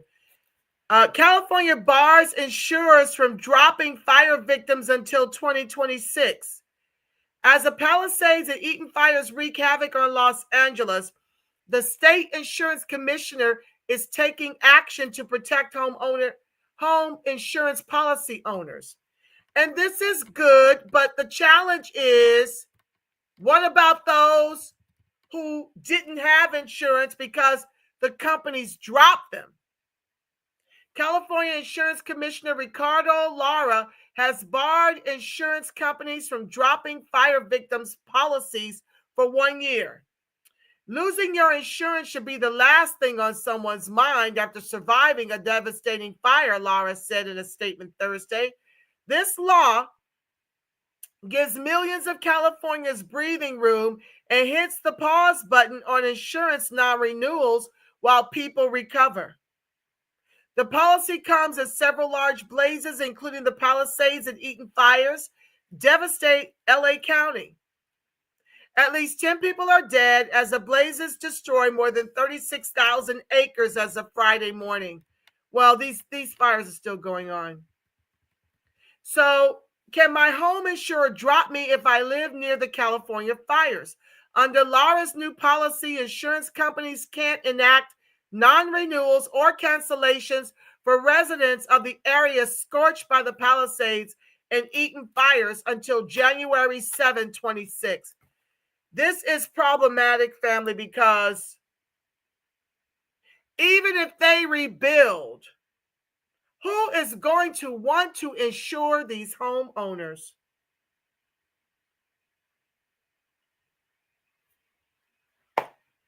Prior to these fires, the median home price down here was $1 million. I'm sure the value of these homes that have been incinerated were worth significantly more than that. Even Altadena. That's why you saw generations holding on. That's why you saw the seniors, you had to fight with them to leave. That's why in the earlier part of the broadcast, you saw the video where the gentleman said the senior was burnt alive trying to protect his house with a fire hose in his hand. They were trying to hold on for their children that live with them. You saw it all throughout the broadcast today. This is devastating. I don't know how many had insurance or not. And yeah, you can spare them till January 7, 2026, but then the carriers are going to drop them, or they're at least going to drop fire. Let's see how much this fire has cost LA. How much damage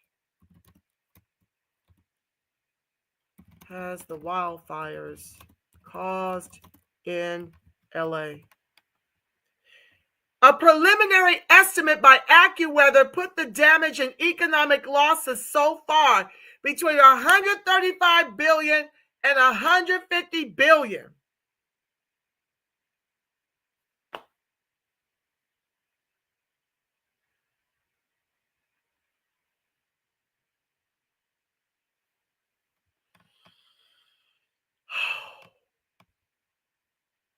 I don't know where those families are going to go and with what. They've lost everything. All they have is the clothes on their backs and the kindness of strangers.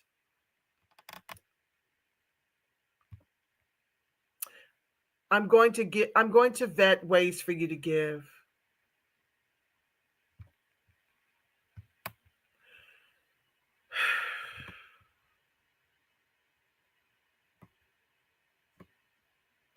I'm going to speak on the most pivotal comments, and then I'm going to pray us out. Ivy Dream shares, this is one of the biggest losses of generational wealth in California. She's absolutely correct. Bruce says they always undercount Black casualties and that he never knew about Altadena. This is so sad. People don't even know a Black community was destroyed. Exactly. That's by design. That's why I had to change the broadcast tonight to bring awareness, at least to my viewers. Hi, Gwen XOXO. Michael says, Black American freedmen of chattel slavery in California deserve $8.5 billion in cash payment reparations. Well, we're fighting for about $1 trillion. Because, I'm so sick of these demon rats. They suck. Reparations now.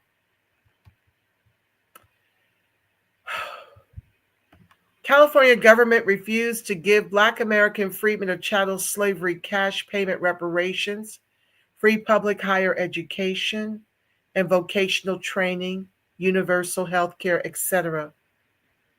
Thank you. I like your glasses, Angela. They look groovy on you. Thank you so much. I try to go without them, but honey, sometimes I just need them because this print is kind of small over here. Oh, God. The Black American freedmen of chattel slavery in California deserve cash payment, repair, land, and restitution. Thank you to one of our staunchest comrades, Michael Pan. Hi, Queen Yasmin. Martin Norwood. I'm so glad you're okay, Angela. Thank you. And for those of you who have written and called and texted, and your love is returned a millionfold. I so appreciate the caring concern.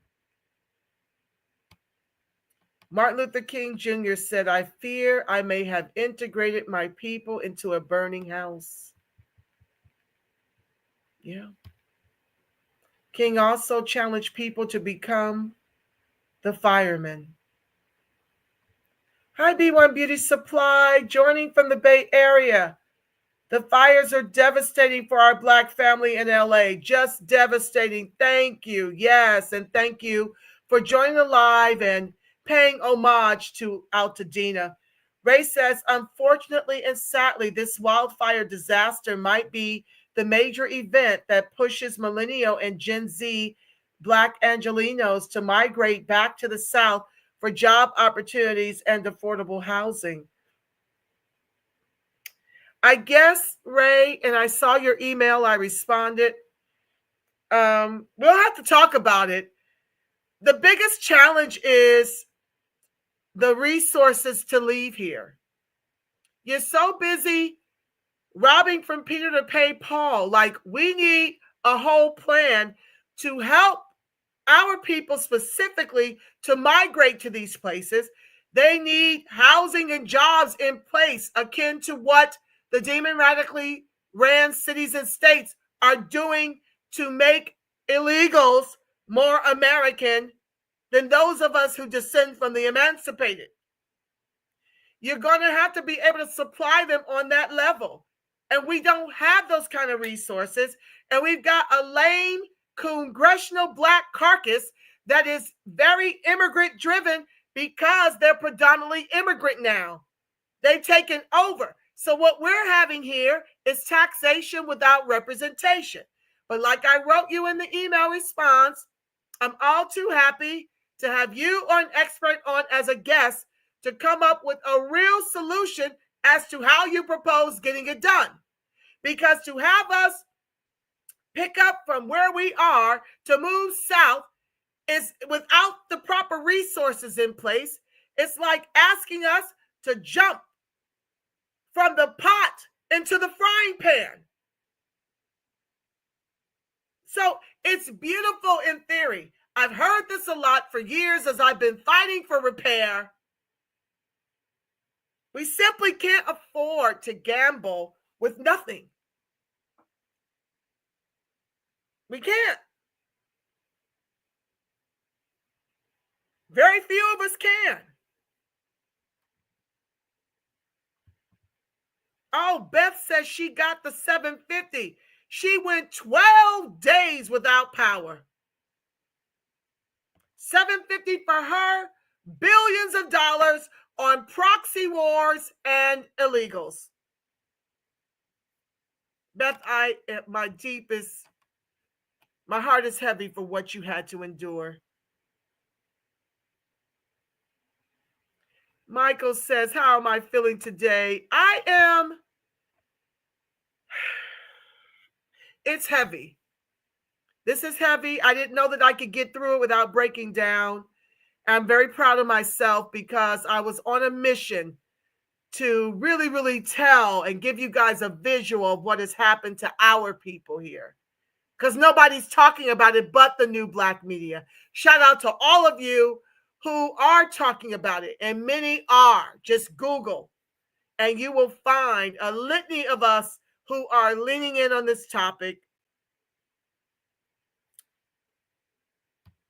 Michael says, the wildfires in California remind me of Hurricane Katrina. You are so right. This is going to displace a lot of us. They cannot afford to rebuild unless they had the coverage. And, you know, it's like all insurance. They're going to try to find a way not to give you what you need to really properly rebuild. I don't even know how many years it's going to take to rebuild anything out here. I don't even know. I can't even begin to imagine. It's just been burnt. I mean, I saw one video of one man's house standing. Everything around him had been decimated. So my thing is, how in the world can he return? The smoke that surrounds him from the devastation around him, even though his home went unscathed. How is he going to go back into the community without impacting his health?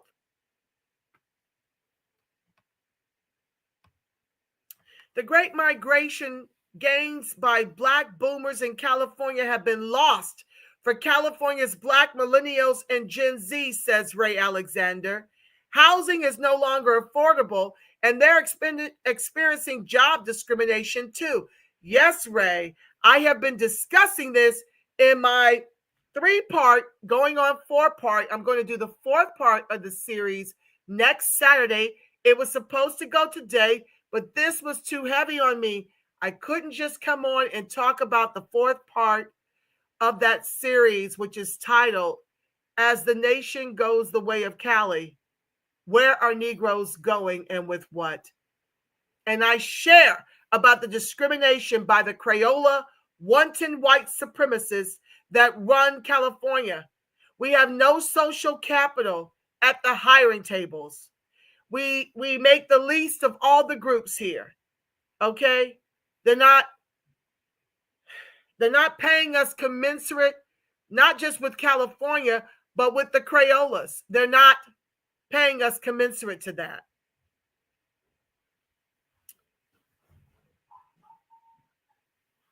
It's tragic what's happening. So you may want to catch up on that.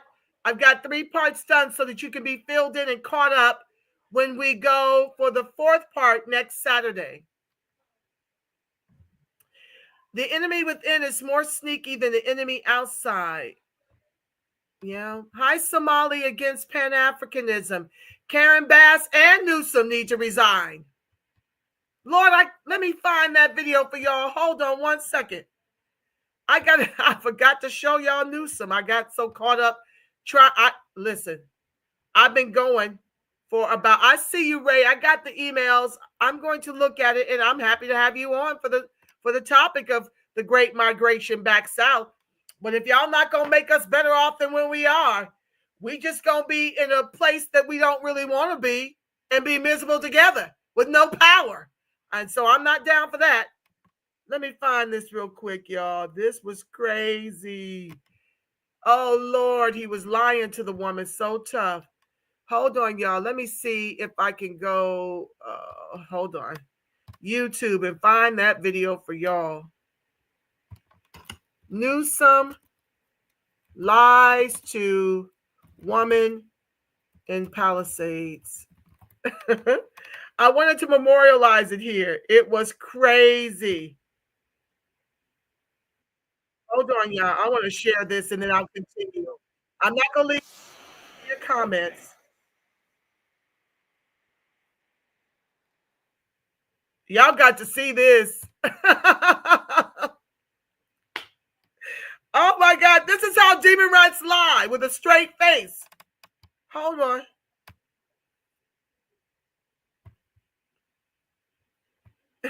It's got to be memorialized here. And destruction. A distraught mother whose daughter's school burned down encountered Governor Newsom during a visit to the Palisades. And it was caught on tape, and this video aired on Sky News. You got a second? Governor, I live here, Governor. That was my daughter's school, Governor. Please tell me what you're going to do. I'm not going to hurt him, I promise. I'm literally talking to the president right now to specifically answer the question of what we can do for you and your daughter. Can I hear it? Can I hear your call? Because I don't believe it. I'm sorry. There's literally, I've tried 5 times. That's why I'm walking around to make the Why call. is the president not taking your call? Because it's not going through. So Why? I have to get cell service. So let's There's get no it. cell service. Let's get it. I want to be here when you call the president. I appreciate it. I'm doing that right now. And it's to immediately get reimbursements, individual assistance. I got to back that up, y'all. Trying to get that stuff off the screen. Now, mind you, we could never get this close to the governor. They would have never let a Black mother confront him about the loss of her community. They'd have never let us that close. You got a second? Governor, I live here, Governor. That was my daughter's school, Governor. Please tell me what you're going to do. I'm not going to hurt him, I promise. I'm literally talking to the president right now to specifically answer the question of what we can do for you and your daughter. Can I hear it? Can I hear your call? Because I don't believe it. I'm sorry. There's literally, I've tried 5 times. That's why I'm walking around to make the Why call. is the president not taking your call? Because it's not going through. So Why? I have to get cell service. So let's get it. Let's get it. I want to be here when you call the president. I appreciate it. I'm doing that right now. And it's to immediately get reimbursements, individual assistance, and to help you. I'm devastated for you. I'm so sorry. Such a Especially liar. for your daughter. I have 4 kids. Losing Everyone who went to school there. They lost their homes. They lost 2 homes because they were living in one and building another. Governor, please tell me, what are you going to do with the president right now? We're getting. Now you see all the trees back here. Y'all see all that foliage? Let's continue. We're getting the resources to help rebuild. Why was there no water in the hydrants, Governor? That's all literally. Is it going to be different next time? It has to be. Has to be. Of course. What are you going to do? You hear this? Is it going to be different next time? Because these wildfires are as common as breathing around here. Oh my God. You're asking him if it's going to be different the next time. Not where the solutions to stop this. Not let's spend money instead of trying to replace Americans. Why not spend money to come up with a real solution to this? Is it going to be better the next time? Oh my God. We can't afford a next time. Okay? To fill the hydrants. I would fill them up personally. You know that. I would fill up the hydrants myself. But would you do that? I would do whatever I can. But you're not. I see do you know there's water dripping over there, Governor? There's water coming out there. You can use it. I appreciate it. I'm going to make the call to address everything I can right now, including making sure people I'd like safe. to make sure you do. Can I have an opportunity to at least tell people you're doing what you're saying you're doing? Could somebody have a contact? Can I have your contact information? Right there. The governor's office says they have since spoken with that mother in order to connect her with recovery services and local support. If you want to slim down, skip breakfast. Did y'all see him live with a straight face with his shades on, y'all? These Democrats are the best at it. I think they went to acting classes with some of the best in the business.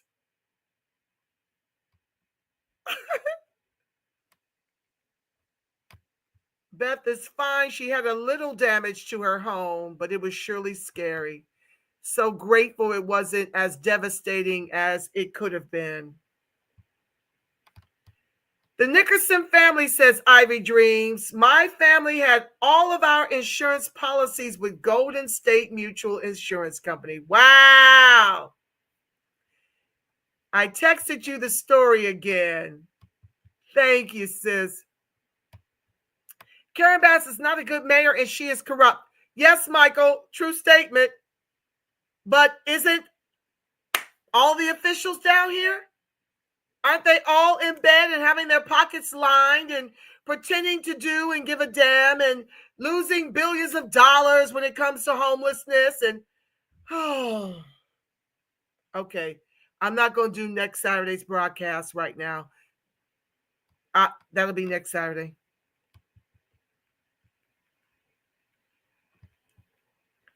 According to the report, the state of Black Los Angeles, about 32.5% of Blacks in LA were homeowners. This report was underwritten by the LA County Board of Supervisors in 2023. Well, Ray, we have learned to delineate in this movement.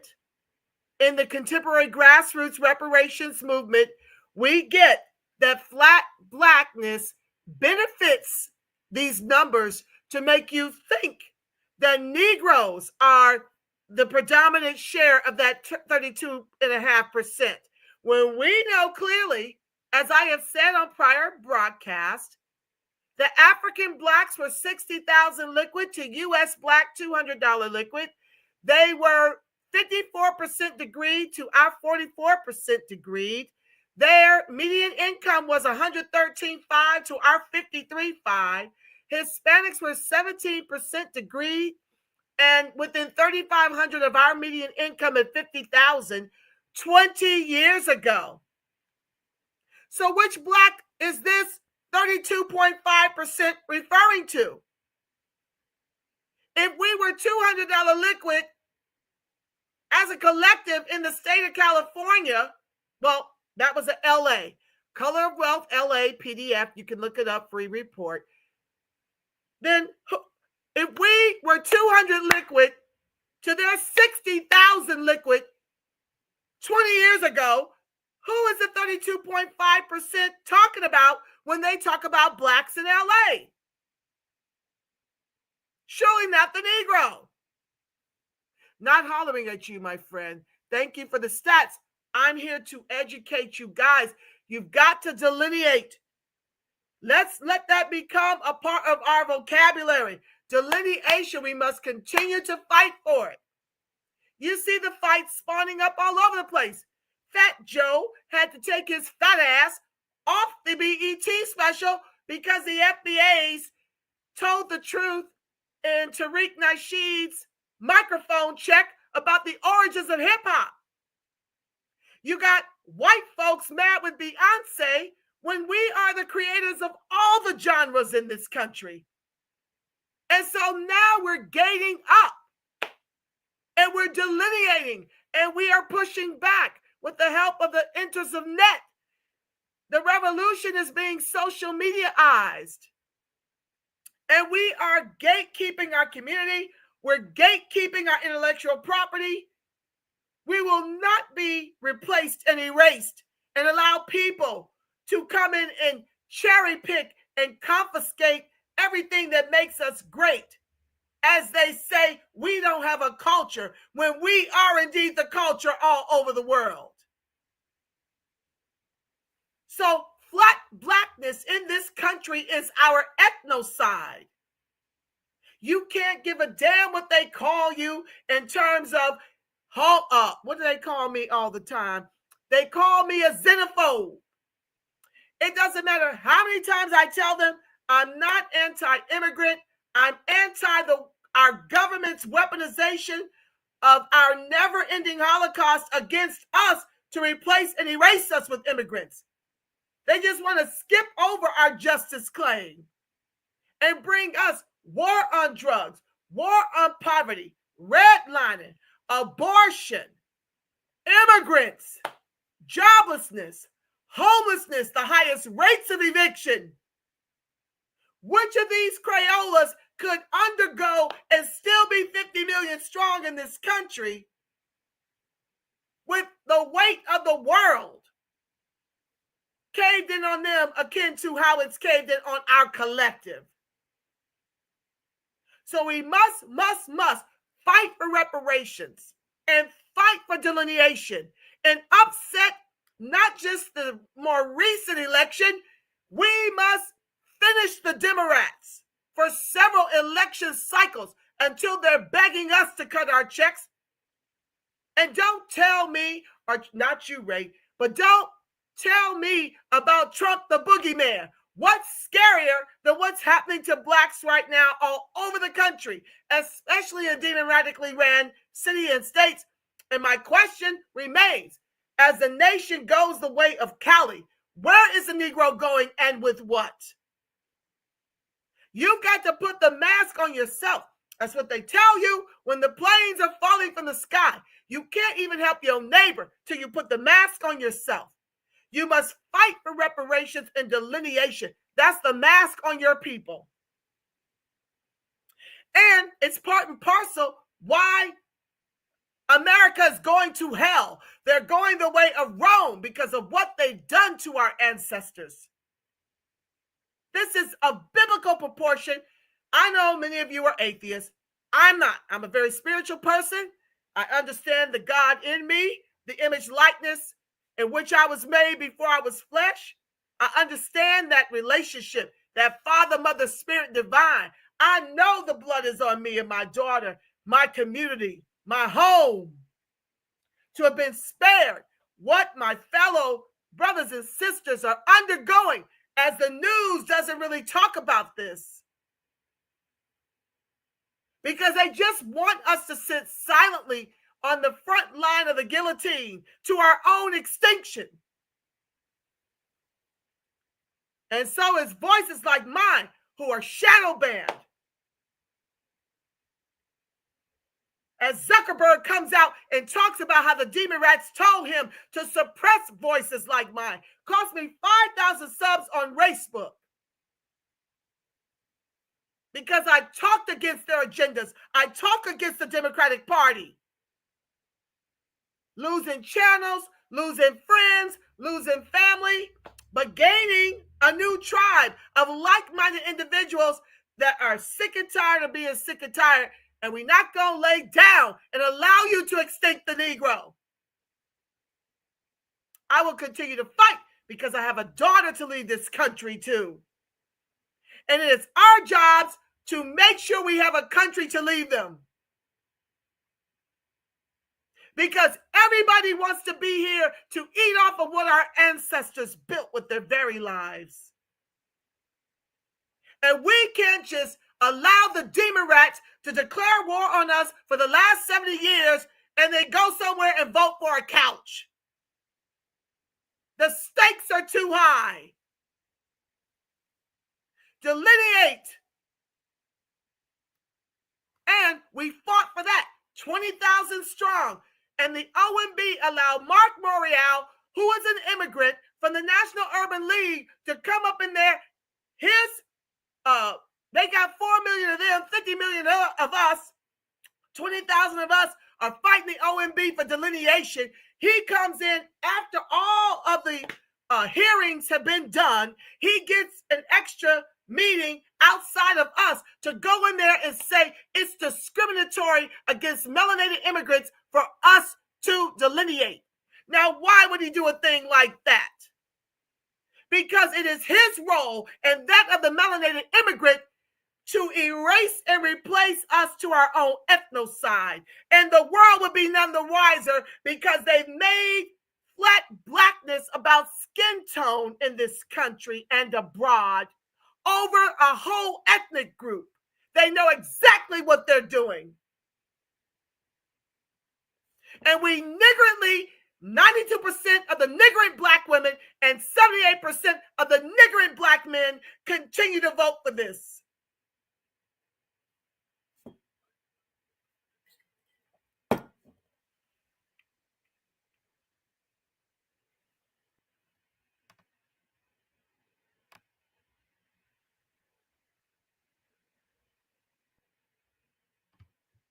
According to the Color of Wealth LA by UCLA, white households' median net worth equaled $355K. By comparison, Mexicans and U.S.-born blacks had a median net worth of $3,500 and $4,000. Yeah, I know. I mean, yeah, I know, but we got a bigger fight in people that are cosplaying us the way y'all allowed, well, not just y'all. I did vote niggardly 2 terms for Obama that I regret and wish I could take back. But after that, I was done. Okay. I led a whole protest voter strategy to vote for deportation, closed borders this time around, and was able to successfully assist in getting 28% of our registered voters to the polls for the same. So clearly, something is working with respect to that protest vote. Now I'm trying to get the rest off the couch. Because while y'all vote the couch, this stuff is happening to us locally.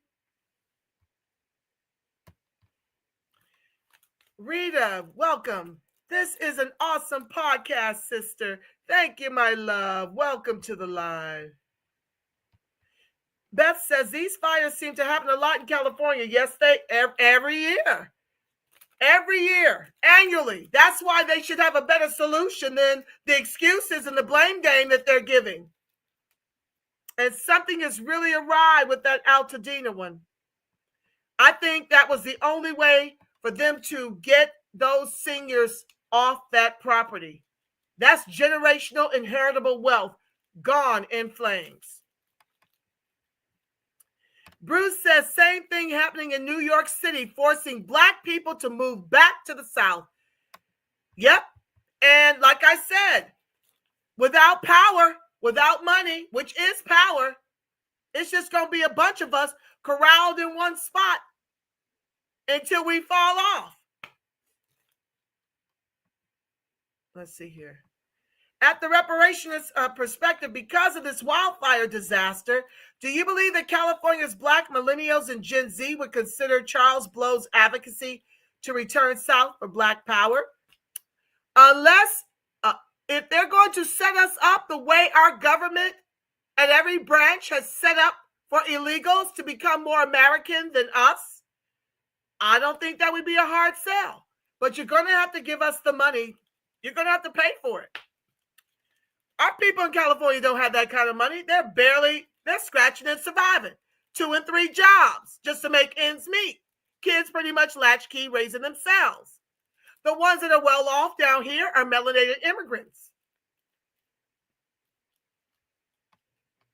That's right. View Park and Windsor Hills also.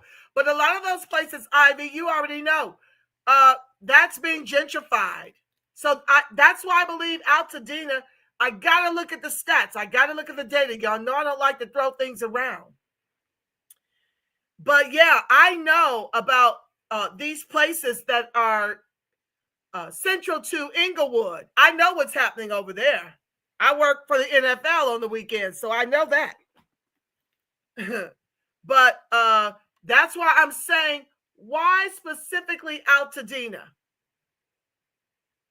And you saw the pictures. You saw the video when the woman was standing talking about her dad who passed away in the bed. Why aren't the trees bare? Why aren't the power lines down? Something ain't right. I'm sorry. It's not. I'm sorry. Bruce says at Ray Alexander, they may not have a choice. Oftentimes, Bruce, they don't. It costs a lot to get up and pick up your entire life, especially if you have children, and relocate from one place to another. When you are unemployed and underemployed, who's going to rent to you? If you don't have a gang of savings, I just ran the stats down to you from 20 years ago. That was around the time of the first recession. The first time the government got in bed with Wall Street and the banks and ran that real estate scam on us. Mortgage-backed securities, remember that? That took over half our wealth. That was on Obama's watch. A few years later, a whole pandemic that cost Black folks their jobs if they refuse to take an experimental jab.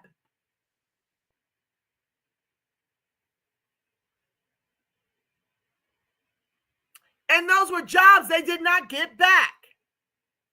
So this is what I'm saying. This stuff sounds very flowery in theory, but they have not come up with a real solution to me to afford to relocate these families south and to give them employment and to give them housing akin to what's happening for the illegals who get medical, who get jobs, who get driver's licenses, the right to vote locally.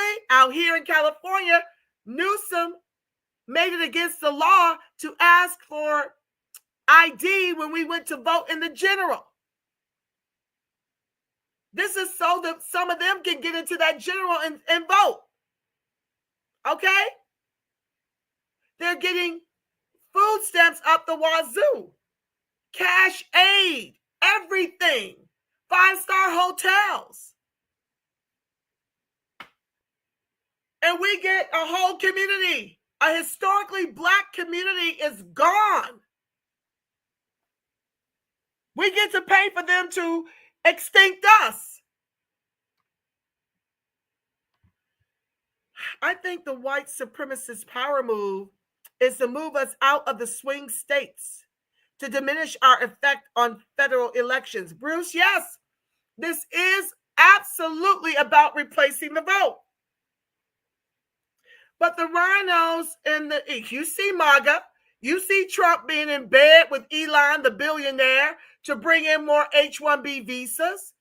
Both parties suck for the Negro.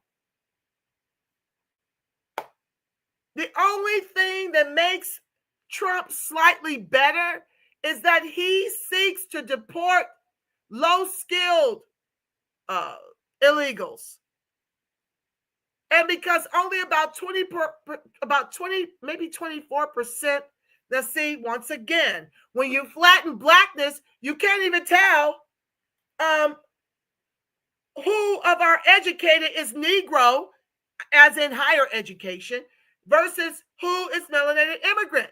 That's hard to discern because of flat blackness. Another area where we need delineation. What percentage of Negroes can even afford, given the stats I just ran off to you for LA concerning the Africans compared to the US Black, which one of them can even afford to go to an HBCU? That's 2.5 times more than the state schools. My daughter attended a state school. Now she's at an HBCU. The tuition and the dormitory and the fees and the books, it is 2.5 times as much as her attendance at state school here in California. And because she's out of state, because we don't have HBCUs here, we got Charles Drew. I think that's a medical school. And it's diverse. It's not us. It's mostly immigrants attending there. 2.5 times as much as her state school to give her an HBCU experience. So what ends up happening is our kids get strung out in student loan debt, and then because they have no social capital at the hiring tables, now they got to beg from Crayola wanton white supremacists who are free to practice nepotism. Now they got to beg them for a job paying an American wage commensurate or exceeding the American cost of living.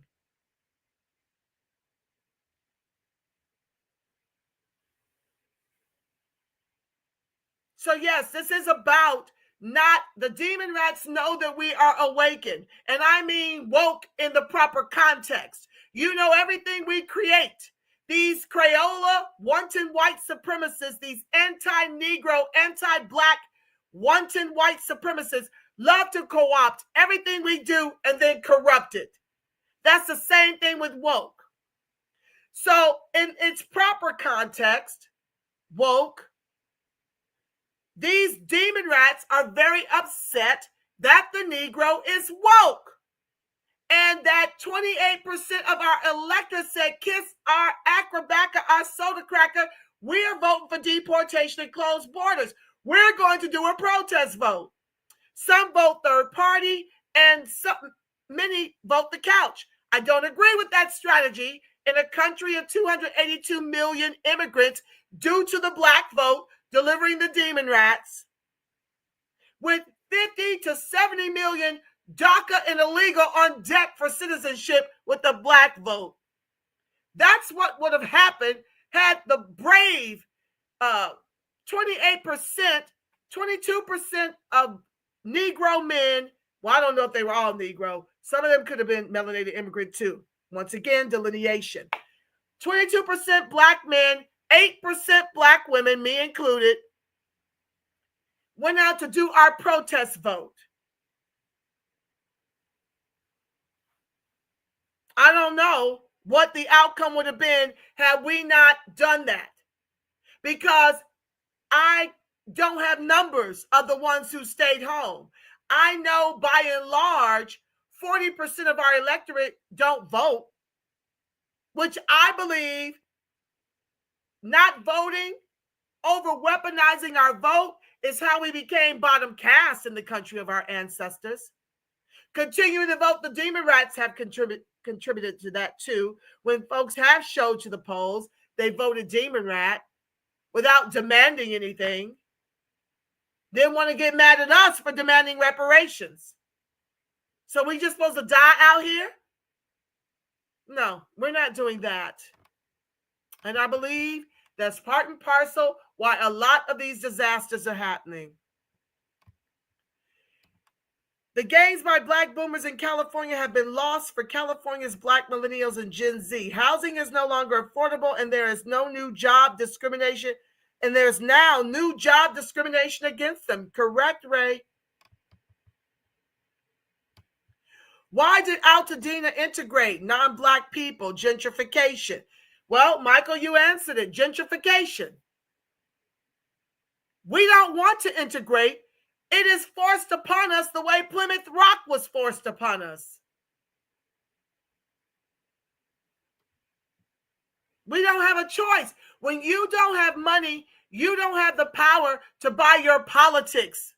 Akin to all these other groups that are given our reparations, they're not told to pull themselves up by their bootless straps. They come into this country and are given the very things we got to fight for. Since it was rescinded and given to Europeans as the immigrants they are, as the Homestead Act, our 40 acres and a mule was rescinded after they executed Lincoln. A demon rat did that. Then it was Andrew Johnson, a demon rat, who rescinded our 40 acres and a mule and gave the I can't recall which president gave these Europeans the Homestead Act, but they've been getting that in class-based policies to this day. If only, say, roughly 15 to 20% of the Negro is degreed in this country, who do you think got the largest benefit from the government, Joe Crow, erasing student loan debt? I've always taught y'all, class-based policies don't close the hundreds of trillions of dollar egregious racial wealth gap concerning the Negro.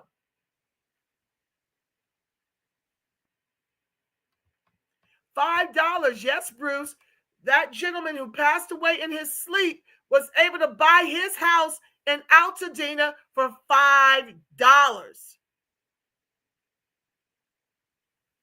back in the 60s and held on to it through this fire, let's just say.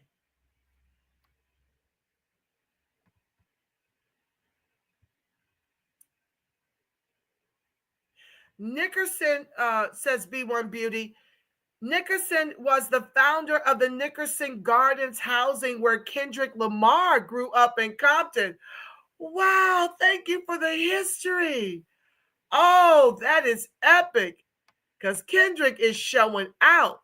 He is showing who the Negro is, right? For us to keep communities like Baldwin Hills, View Park, Windsor Hills, LA needed to increase the number of MDs, JDs, MBAs, MPAs, RNs, and other high-income professionals. Ray, let's be more specific. They needed to increase that amongst us specifically, but they got rid of affirmative action with the help of one of our own, FBA, Ward Connerly, and the Asians got rid of affirmative action. Our numbers at the UCs tanked. In the workforce, tanked. This is all by design. And not only do you have to increase those numbers, you've got to be able to give us lending so that we can create our own and hire our own akin to what they do, because they have taken over politically in the public and private sectors too.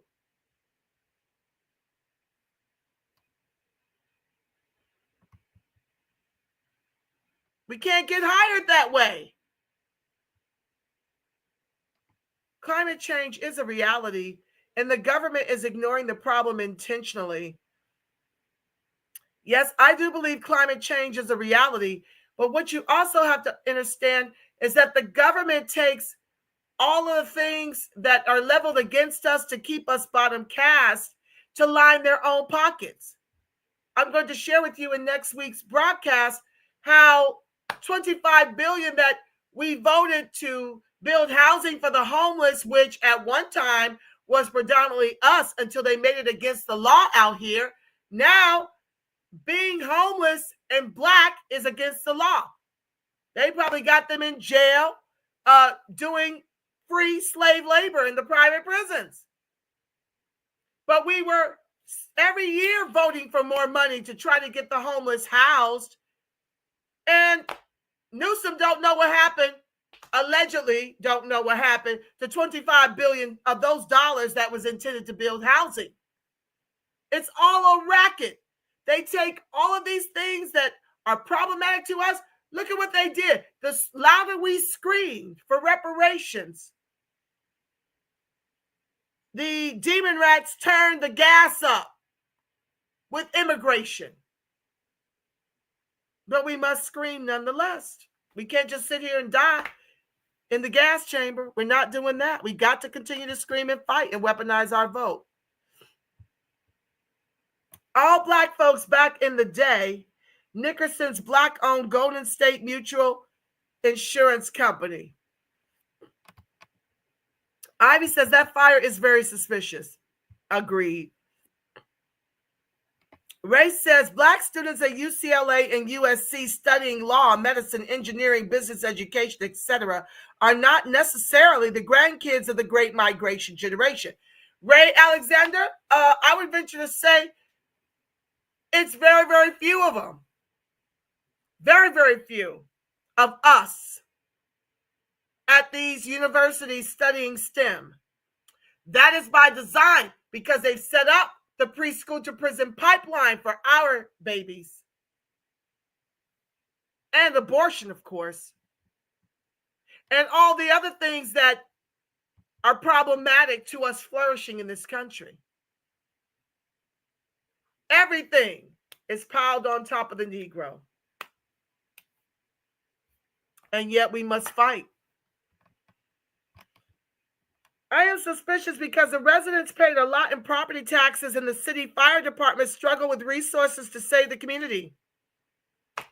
You saw them say that they were nowhere to be found.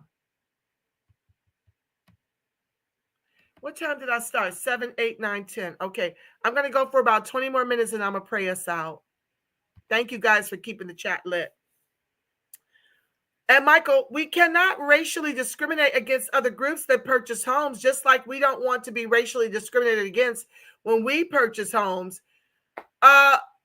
Yes, Ray, I agree with we don't want to participate in discrimination, but we do need to earmark communities where we can thrive and flourish. And we can't do that when the deck is stacked against us because of gentrification. We need our 14th Amendment, our birthright citizenship, our affirmative action to be exclusive to the Negro the way it's written in the amendment. That's what we need protections around for our specific group. No, the elders did not want to leave their homes.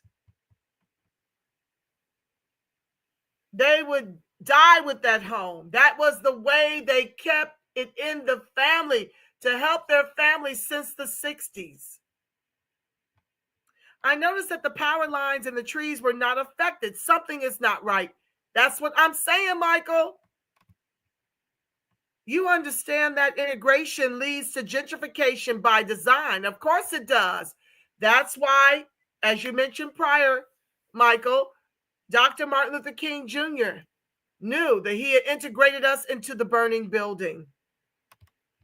We need to go in there like the Amish and just barn raise the homes of our brethren. Young men and women need to go in and start helping our people rebuild. That's what we need to do.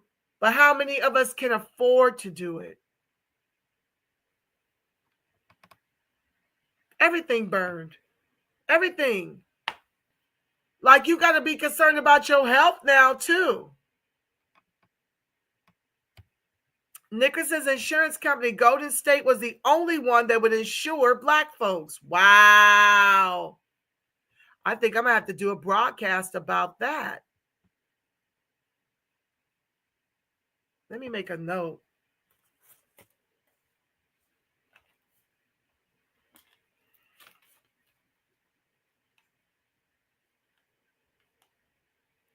Nickerson's Insurance Co. Golden State. And that project too. Okay.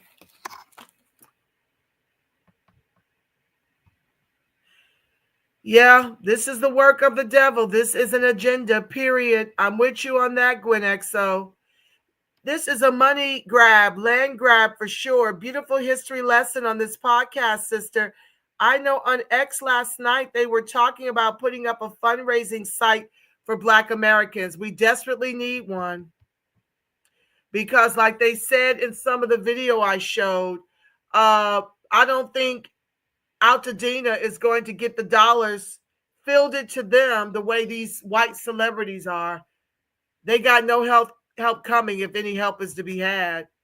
Karen Bass is living well, but her residents are struggling emotionally, financially, and physically. Correct, Michael? It sounds to me that Altadena will not be the same after the wildfire. I'm with you on that. Inmates are fighting California wildfires and long-running and controversial practices. It's slavery in the private prisons is what it is. Like I said prior, these same people cannot get jobs paying the type of salaries that the LAFD is currently being paid once they are free from prison. Nonviolent offenders. Yes, you can put out fires with overtime, a max of $25 a day. But no, we will not hire you when you finally come out of jail. It's slavery. This woman is, This woman is too young to be the fire chief. There were older Black men who were passed up for the job. Of course, Ivy, correct. These are the DEI hires. This is why I look at us like we're crazy when we're fighting for benefits that don't benefit us. Why would you care about the Department of Education, which caters to immigrants? Why would you care about DEI, which caters to immigrants and Crayolas? Affirmative action. White women, LGBTQIA, XYZ, white men, and immigrants. It's not helping us. The fight needs to be about lineage, delineation, reparations, and protecting our amendments to be exclusive to us, the way Ann Coulter has constantly expressed that this is not about all these other people. Thus, the fight to make sure those protections, those amendments are exclusive to the Negro.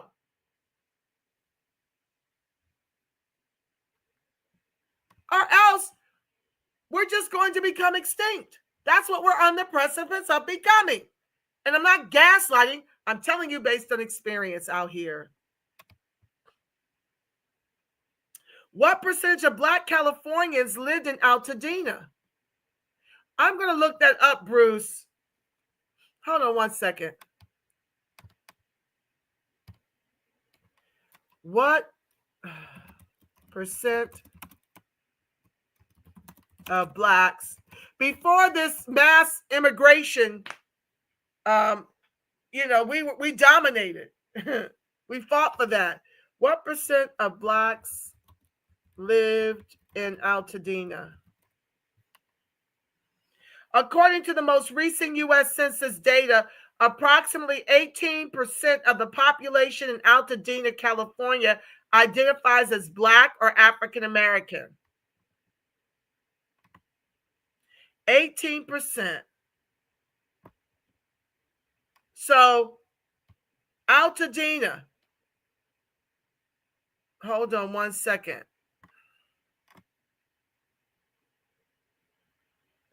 In 22, Altadena had a population of 42.7 thousand people with a median age of 43.8 and a median household income of 123,869. Between 21 and 22, the population of Altadena declined from 43,384 to 42,719, a 1.53% decrease, and its median household income grew from $109,743 to $123,869, a 12.9% increase. The 5 largest ethnic groups in Altadena are white, non-Hispanic, 42.72%, Black or African American non-Hispanic, 17.9%, other Hispanic, 12.2%, 2+ Hispanic, 7.42%. I don't know what that means. None of the households in Altadena, California reported speaking a non-English language at home as their primary shared language. This does not consider the potential multilingual nature of households, but only the primary self-reported language spoken by all members of the household. 94% of the residents in Altadena are U.S. citizens. So basically, it's been gentrified as well. But in 22, next to white folks, we were the second largest group there. That's pretty impressive, 17.9%. Let me see here.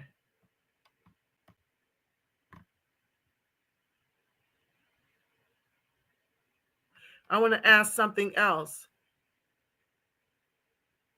What is the median income of Black Americans living in Altadena?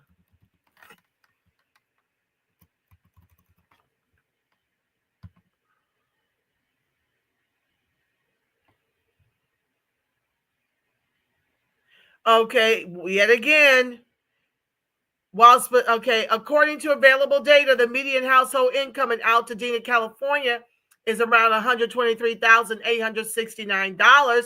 And while specific data for Black Americans in Altadena isn't readily available, it is more than likely to be significantly higher than the national median income for Black households due to the overall high income level of the area. However, it's important to note that income disparities can still exist within a community like Altadena. They never had the data concerning our specific group.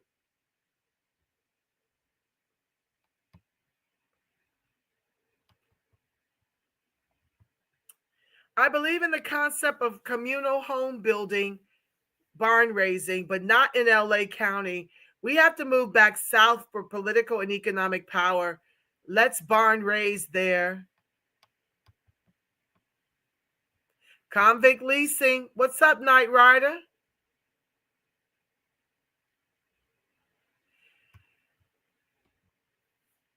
Okay. I need to see data on this, Ray. He says economic and political opportunities are extremely limited for California, Black millennials, and Gen Z. They have better opportunities in the South where we have greater numbers. I'd like to see the data. Because as far as I know, how California has gone, the nation is going, including the South. Kamala Harris wanted to maintain the plantation system by not releasing Black Americans for nonviolent offenses from prison. Absolutely. Knight Rider goes in again. Convict leasing. That's exactly what it is. Correct. Kamala was contradicting herself throughout her entire campaign. That's why she lost by about 100. How much did she lose by in terms of electoral votes? It was a pretty significant margin. Even prison laborers don't make $1 at fast food industries. Wow. The mayor and city council agree with big corporations to private fire and rescue units. To privatize it? Oh, Lord. We don't stand a chance. Phil Scott said the same thing about Black Americans leaving California for Georgia, Texas, etc. Michael was telling that to Ray. Yeah, I've heard Phil say it. Like I said, I need to see a solid plan before I can get behind it.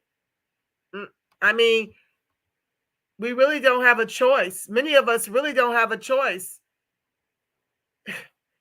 but to go out there on a wing and a prayer. I'm just saying that as you guys push for a great migration back south, that you make sure you have the systems in place to help our people make that happen. Because if you $200 liquid 20 years ago, pre-pandemic,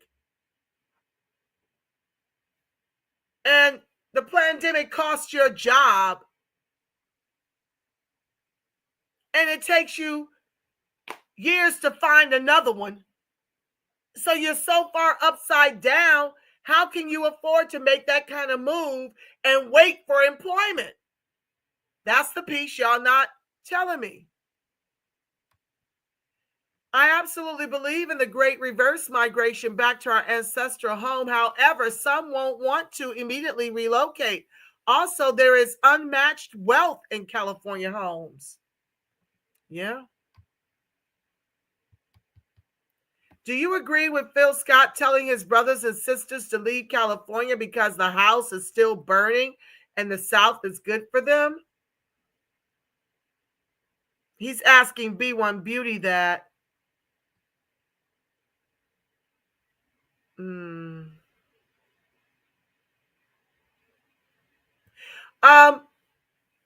Once again, Michael, how are they going to do that? With what? They've lost everything. Many of them only have the clothes that are on their backs. I don't think they've got thousands of dollars in the bank to make something like that happen on a fly. The sister was telling you she works at the airport. How can she leave a sure thing where she's got money coming in for a maybe? We need protections exclusive to the Negro. I believe Altadena population was 31% Black American, which is much more than Oakland, where I am. Wow, B1 Beauty. Oh, I got to look that up. That's scary. I used to live in the Bay. I used to live in Oakland off of Lake Merritt. What percent of Black Americans live in Oakland? 21.8% of Oakland, California's population is Black or African American. Oakland is known for its diverse cultures. Other ethnic groups in Oakland include white, 32.3%, Asian, 15.87%. Okay. Wow. That's changed since I lived there.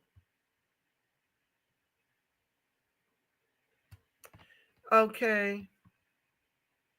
Phil Scott said we need to have Black-owned and operated fire stations where we serve our own people. I agree. We need Negro-owned everything.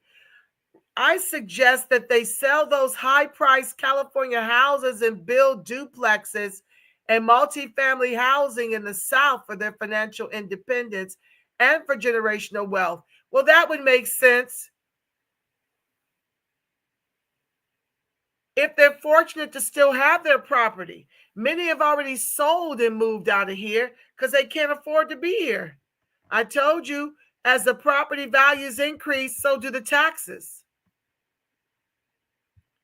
Yes, I do. I was born and raised in California. I currently live and work here. I intend to relocate south and already bought land in Arkansas to build a family home. Very good, B1 Beauty. I am pretty sure that fire and rescue units don't pay Black American freedmen a living wage.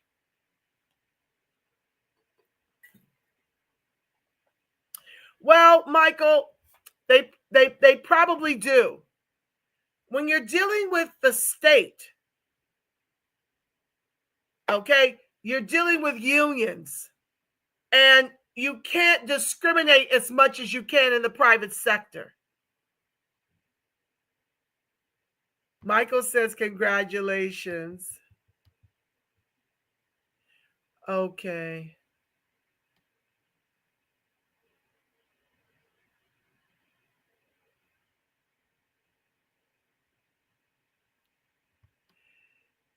No, I do not. Black Americans never flee. We are Americans. I think I'm going to leave it on this note. We are getting educated tonight. Thanks, sis. I'm so glad you enjoyed it, Ivy Dreams. I do hope each and every one of you have enjoyed tonight's broadcast. It is my way of doing a very, very small part to highlight the excellence of the Negro in the state of California, the unsung heroes and sheroes of Southern California. And yeah, educate everyone around you. Help to make the video go viral. If you feel so compelled, bless the broadcast, bless the channel so I can keep doing this and do more of it. I really want to be over here more often, but soon, I hope. Soon, soon, soon. With that being said, family, I'm exhausted, as I'm sure you are. Those of you on the East Coast, it's like midnight or later, like nearing 1 o'clock in the morning. So I'm going to let you guys go, but I want to thank you so very, very much for spending these 3 hours with me tonight. It was rich for my soul to impart to your soul. Thank you so much for your patience as I struggle through trying to find the videos, and just when I think everything's in the right location, it disappears on me. But I'm so grateful to each and every one of you for being here. Thank you, co-host in the chat, for keeping it lit, and your commentary and your questions, and allowing me to share the reparationist perspective on it all. You are so appreciated. And with that being said, family, I'm going to put the blood of protection, the prayer of protection on you all, that the light of God surrounds us. Yes, it does. The love of God enfolds us. The power of God protects us, and the presence of God watches over us. Wherever Negro freedmen and its allies are, God truly is, because family, you are the face of God. Yes, you are the voice of God. You are the body temple of the Spirit of the living God. Until we meet again next Saturday, I'm going to try to come to you guys at 1 o'clock. My daughter is headed back to school tomorrow, so I had to spend the day with her, which is why I came to you later. But until we meet again next Saturday, I want you to make it a beautiful, God-inspired rest of your weekend and upcoming work week. And until then, family, I'm believing for each and every one of us a ton of peace, love, and reparations, reparations, reparations.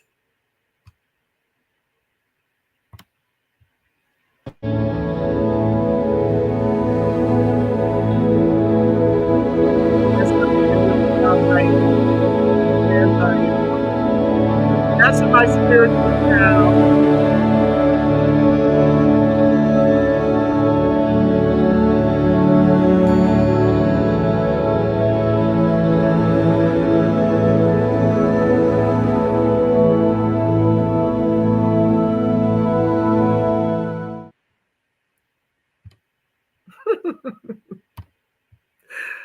Oh, Lord, I'm tired, y'all. Love y'all. Dream is strong. Peace.